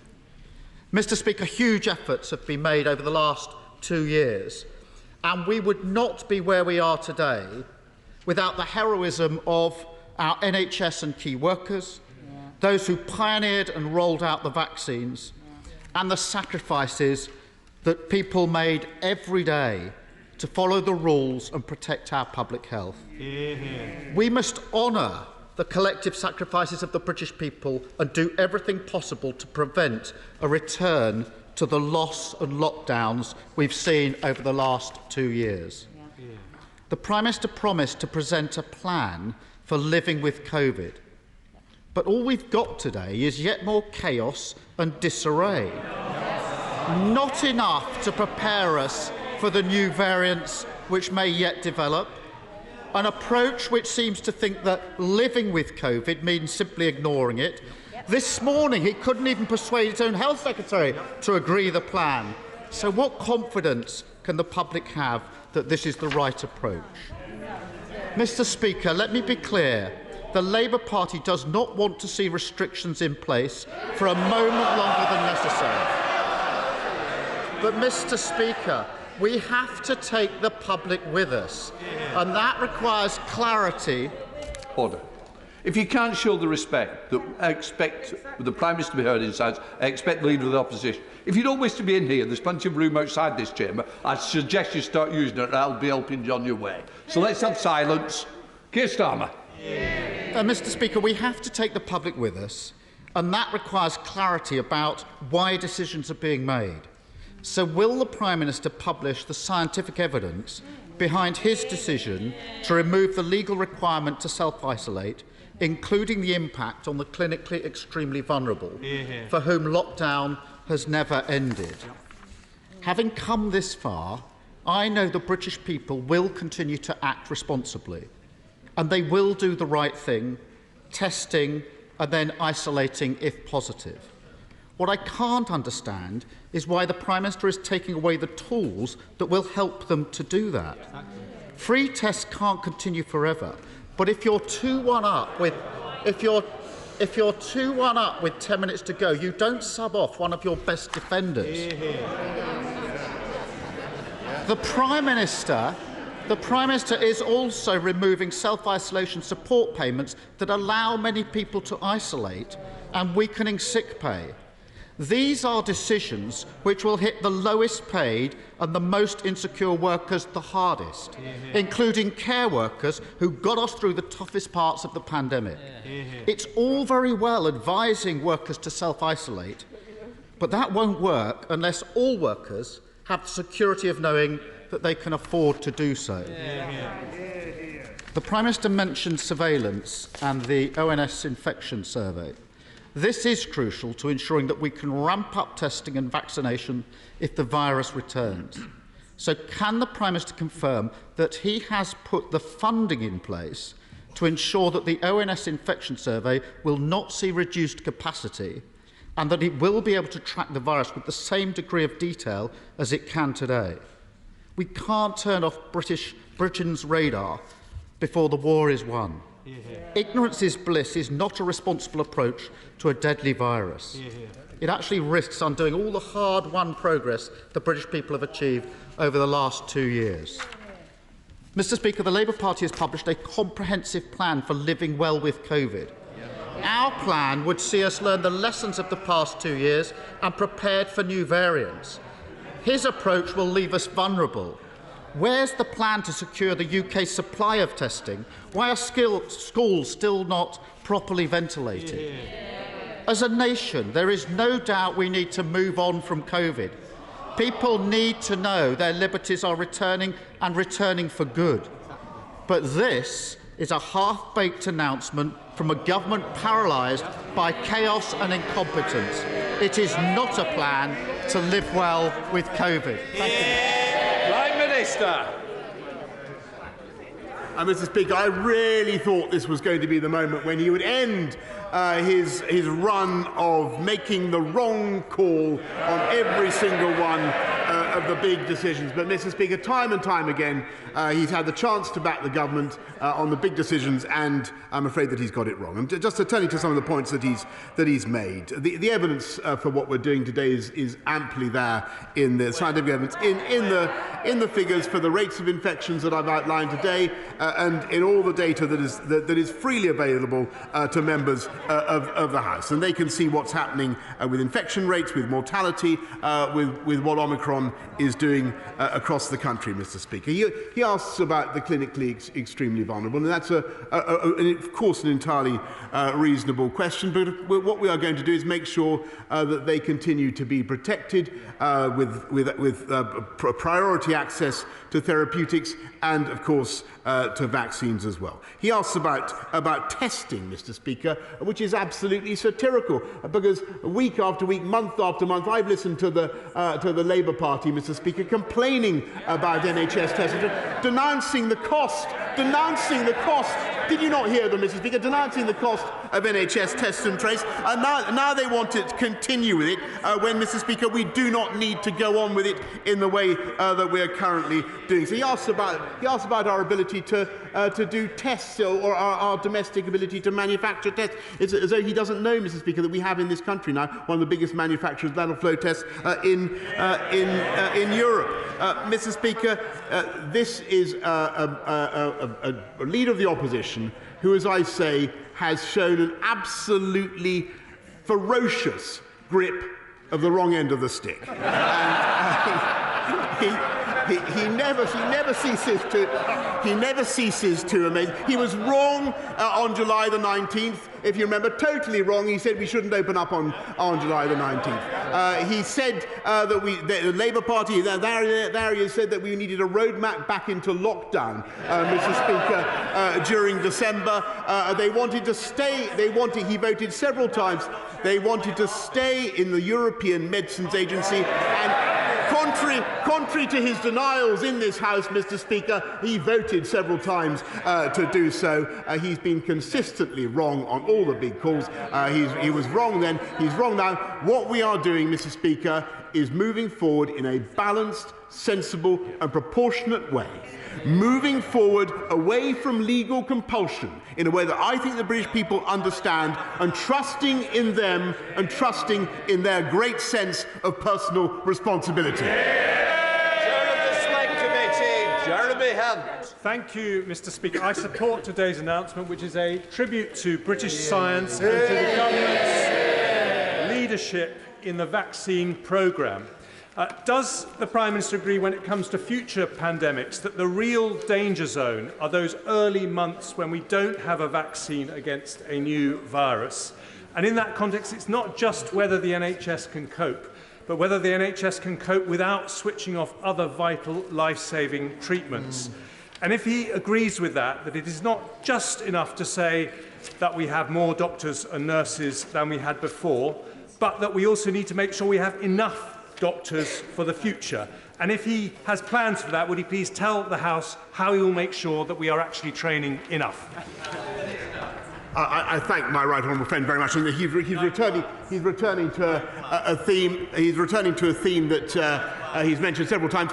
We have a vast plan, Mr. Speaker, to recruit more nurses and more doctors. Access to IT databases, to the data sharing, and I'm glad that after more than a year of waiting for this is finally materializing, and I hope that this would pave the way to further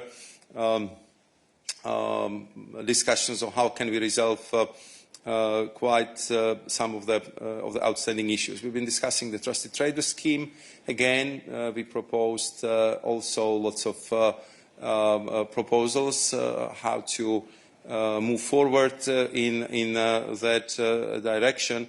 But what is, of course, very important for us that we can look for, I would say, drastic reduction of the customs procedures, of the checks, and if you look at the combined possibilities with our SPS and customs procedures, I think we would see that that overwhelming majority of trucks coming to Northern Ireland would pass through the express lanes or green channels. But to get there, we need very clearly the safeguards. So I can come to meet the members of the European Parliament, member states, or my colleagues in the college, and tell them, yeah, integrity of the single market is protected. And for that, we need more forthcoming gestures and more cooperation from our UK partners. And therefore,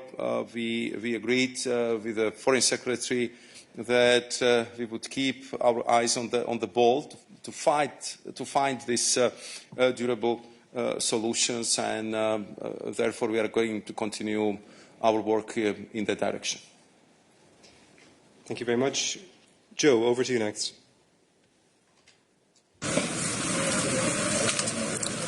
Thank you, Dan. Sorry if my sound's not great. I'm in an office. Mr. Šefčovič, on the protocol, there seems to be some hold-up, and some people and your critics would say that you're kind of arguing over really petty issues like the strategic risk of olive oil. Why is there blockages when the EU and UK are working so well together on much bigger issues such as the Ukraine-Russia crisis? Is it the EU holding up progress on Northern Ireland, or is the UK? Could you kind of set that out categorically, please, of why we haven't had a solution now? I think it's after 8 months of talks. And then just a quick one. Do you and Liz Truss still have a positive relationship, or has that broken down over time since she first became your interlocutor? Thank you. I think that with the Foreign Secretary, with Liz Truss, we indeed have a positive relationship. I think that we are meeting quite often. I very much appreciate her personal involvement and investment into these discussions, because I know that she, as a Foreign Secretary in this very complicated global situation, that she is prioritizing this issue, that we are in very frequent phone calls, VTCs, and also personal meetings. So my relationship with Liz Truss is excellent, and I believe that also thanks to that we'll be able to work on the outstanding issues. And I think that if we can work on such a complex challenges like the situation on the eastern Ukrainian border, and we see how beneficial, how useful it is for UK, for the EU, it just shows that indeed we are natural partners.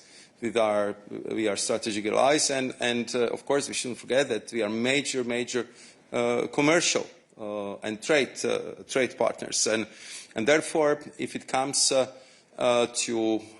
putting in place and to implementing the protocol on Ireland and Northern Ireland, I think what is of course very important for us is that we stick to the agreements which we've been working on for 4 years, which we negotiated together, which we signed up to, and which have been ratified by both parliaments. That's very important, to stay within the legal framework which we agreed together not so long ago. And what I'm always highlighting, we demonstrated, let's say, with our medicines proposals, but also with the proposals from October, we can find the flexibility. We can be very constructive, very creative to find the solutions, and I think that we extended our hand in a quite clear way. And of course, what we would very much welcome, that if you would have the reciprocal forthcoming attitude like that from the UK. So of course, I mean, some of the talks are extremely technical, but what is very important for us to say is that once we put the system how to implement the protocol on Ireland, Northern Ireland in place, that it works, that the integrity of the single market is protected, that we have all the reassurances we need, and at the same time we know how to do it in a way that it would be inobtrusive, that we would use modern technologies, and that we would minimize the disruptions which are not caused by protocol. The disruption being caused by the type of Brexit the UK government has chosen. And what we did in our negotiations was to actually find a response to that disruption, to minimize the repercussions and consequences, and the response was the protocol. And now, of course, we have to look together for the ways how to put it in operations, how to put it in practice. And that's, I have to say, it's the message which I heard from all stakeholders I was talking to last week, and that's something what we should do. And I think that Foreign Secretary and myself, we do our utmost to actually achieve that result. Thank you very much. I'll take one final question from Jess. Hiya. I just wanted to check. We've heard that these talks could now go on discreetly. Could you just tell us a bit about what format discussions going forward will actually take between the EU and the UK? Will they be in person between officials?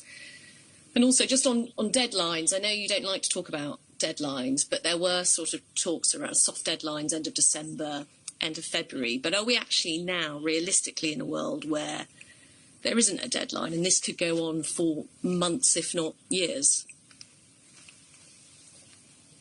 Thank you, Jess, also for these questions. I think that the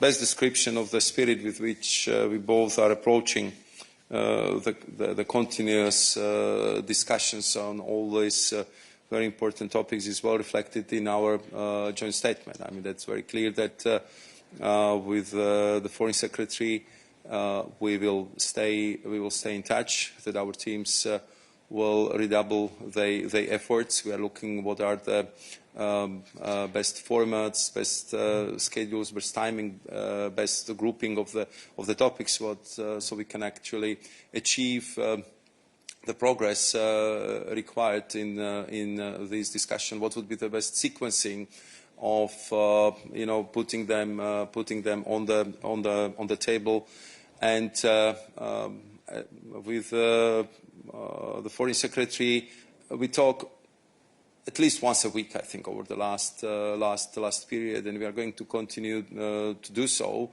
So we will be in, I would say, permanent contact, in permanent touch, and our teams will, of course, continue to work.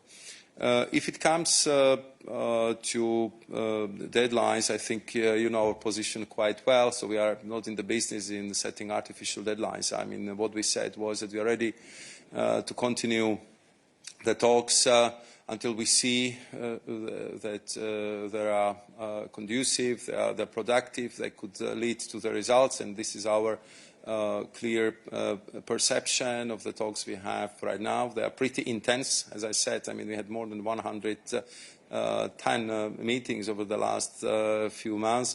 But of course, these are not easy solution to resolve, and therefore I think our best solution to the challenge is that we would continue to work. We would focus on what is really important for the people in Northern Ireland, that we would focus on those practical issues which they are highlighting in our discussions with them, and these are customs, these are SPS formalities. This is you know, the way how we can involve the Northern Ireland stakeholders better in the dealing of the protocol, and I think that the problems of medicine we have solved. I mean, we hear only positive reactions from operators, from business representatives, or also from the different representatives of Northern Ireland. And I think that was a clear example what we can do together, and I hope that we will find the constructive approach and good solution also for other outstanding issues. Thank you very much, Vice President. This now concludes our press conference. Stay tuned for the technical briefing that will begin in a couple of minutes. Thank you very much and have a nice evening. Thank you. Bye-bye.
Слушай, я думаю, может быть... Я бы просто сходил на завтра. Да? Может быть, приезжаем?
сюда.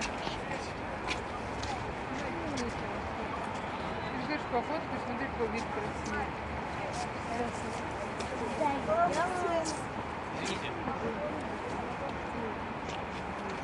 Извините, а можете? Алло, Дим, здорово. Слушай, у меня это, что-то нехило так объективно налило воды, я думаю, может быть, ты видишь? Просто, ну, типа, выглядит в целом, ну,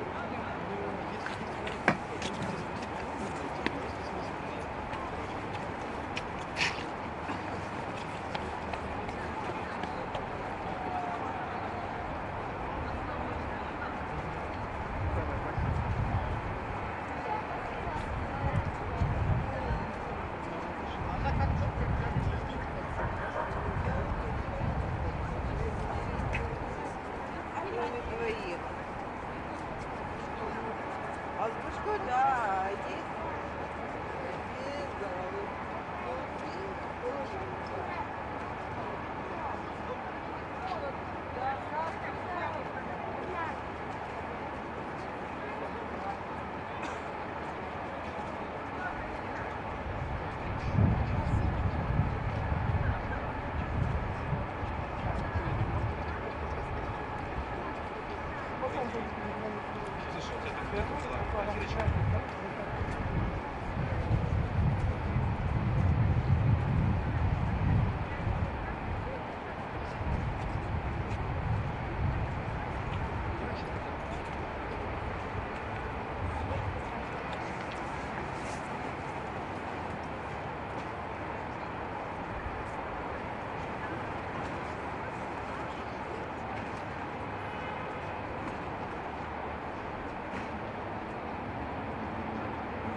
3 огромных, блядь, пакета. Я к вам не пойду туда.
Пойдем. Я еще предлагаю по Тверской пройти, потом по Кузнецкому мосту.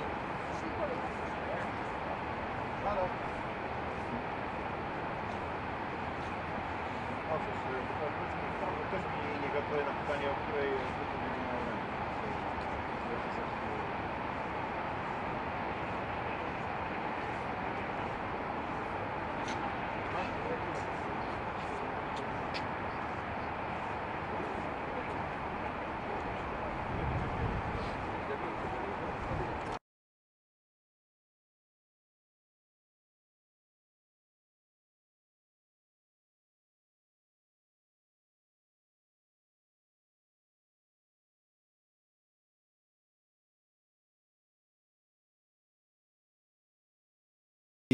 targeting of civilian infrastructure and evacuations.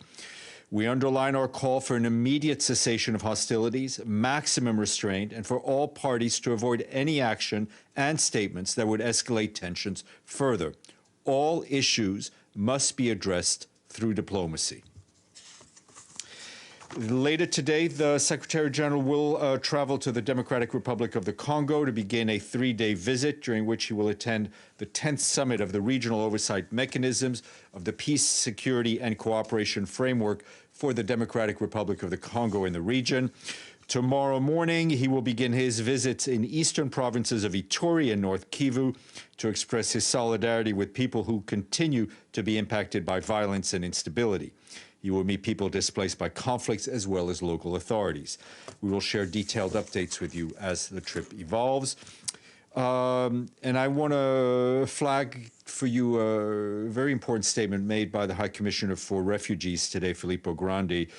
And he said, in which he expresses deep concern by the increasing number of incidents of violence and serious human rights violations against refugees and migrants at various European borders, several of which have resulted in tragic loss of life. Mr. Grandi noted that violence, ill treatment, and pushbacks continue to be regularly reported at multiple entry points at land and sea borders within and beyond the European Union, despite repeated calls by UN agencies, intergovernmental organizations, and NGOs to end such practices. Mr. Grandi notes that with few exceptions, European states have failed to investigate such reports despite mounting and credible evidence. He pointed out that people fleeing war and persecution have few available options. Mr. Grandi stressed that walls and fences are unlikely to serve as a meaningful deterrent and that they will just contribute to greater suffering of individuals in need of international protection, particularly women and children, and prompt them to consider different, often more dangerous routes and likely risk lives further. Quick update from our UN country team in Iran and on COVID, led by the resident coordinator, Stefan Preisner. They continue to support the government's response to the health, humanitarian, and socioeconomic needs from the COVID-19 crisis. The country team contributes to boosting the overall health system, disease surveillance and outbreak response, and vaccine cold chains. In January, WHO provided 6 sets of advanced genomic sequencing equipment to 3 diagnostic centers in Iran. The UN team is also providing increased social protection services for those most vulnerable, delivering job creation, skills training, and education opportunities. The initiatives contributed to the creation of over 3,000 jobs and provided support to livelihoods to 4,500 households, with most recipients being women. As of February, 65% of the population in Iran had been fully vaccinated, with the national program now providing boosters to all people 18 years or older. To date, the UN facilitated delivery of almost 14 million COVID-19 vaccines through COVAX, was partly paid for by the Iranian government and partly also from Japan, Germany, and Italy. And today, in case you had forgotten, is International Mother Language Day. The theme this year is using technology for multilingual learning, challenges and opportunities. It raises the potential role of technology to advance multilingual education and support the development of quality teaching and learning for all. UNESCO warns that linguistics diversity is increasingly threatened as more and more languages disappear. According to UNESCO, globally, 40% of the population does not have access to an education in a language they speak or understand. And our thanks today go to our friends in Moldova and Bhutan. Both of them paid their dues in full, taking us to 60 on the fully paid good list. And just a note, a housekeeping note, some of you there are ongoing technical issues. We don't have our friends online, and that's because during a planned shutdown of electricity in our headquarters campus on Saturday for electrical testing and maintenance, an issue arose that resulted in unplanned power shutdown of the Information and Communication Technology Data Center at UNHQ. As a result, UN websites, including UN.org, and a number of departments, including some member states' missions, were not functioning, as well as some local headquarters applications, databases, and IT services. The UN.org page was restored this morning and available online. The work to restore other services is ongoing. A lot of calls about this, speculation of some malfeasance, external malfeasance, but I can tell you this is what we would call in football an own goal. But I know our colleagues in the technical services are trying to fix things as quickly as possible. Ms. Lederer, let's use your mother tongue and speak English. Thank you, Steph. And let's hope that comes back soon so our colleagues can also ask some questions. I assume you might get some texts.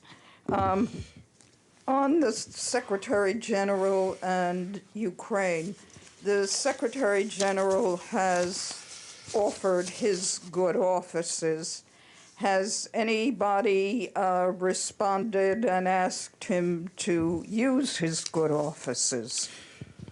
The Secretary General continues to be in contact, and his staff continue to be in contact with various parties, but there is no good offices mission that I can share with you. Okay, and a second question on Mali. The military government announced today that they were going to rule for up to 5 years. Does the Secretary General have any reaction? Well, to reiterate what we've said about Mali and other places where there have been coups, we would like to see a transition as quickly as possible in time frame that would be that would see the restoration of democratic rule quickly. Yes, sir. Hi, Stefan. I have several questions. First question is, of course, concerning Ukraine, because this morning, Russian Security Council had a meeting. It seems everybody agreed that to recognize Donetsk and Lugansk as independent states, and we have been told that the Russian President Vladimir Putin will make a TV address soon on this issue. So, what would be the response from the United Nations? Well, let's wait for an announcement for me to respond. What I can tell you and reiterate our position, which that the United Nations fully supports the independence, sovereignty, and territorial integrity of Ukraine within its internationally recognized borders, as stated very clearly in relevant General Assembly resolutions. And again, we would encourage everyone involved to refrain from any unilateral decision or unilateral action that could undermine the territorial integrity of Ukraine, and the implementation of the Minsk agreements, I think, is endorsed by the Security Council, and with regards to the status of Donetsk and Luhansk. And the second question is about the abducted UN staff in Yemen, because we know a week ago, like there were five staff kidnapped in Yemen. What's the latest situation? Because we have some report from the local news agency said that the local tribal leaders tried to mediate, and it got failed. So I mean, the only update to tell you is that our 5 colleagues who were kidnapped continue to be held, and we're working as hard as we can.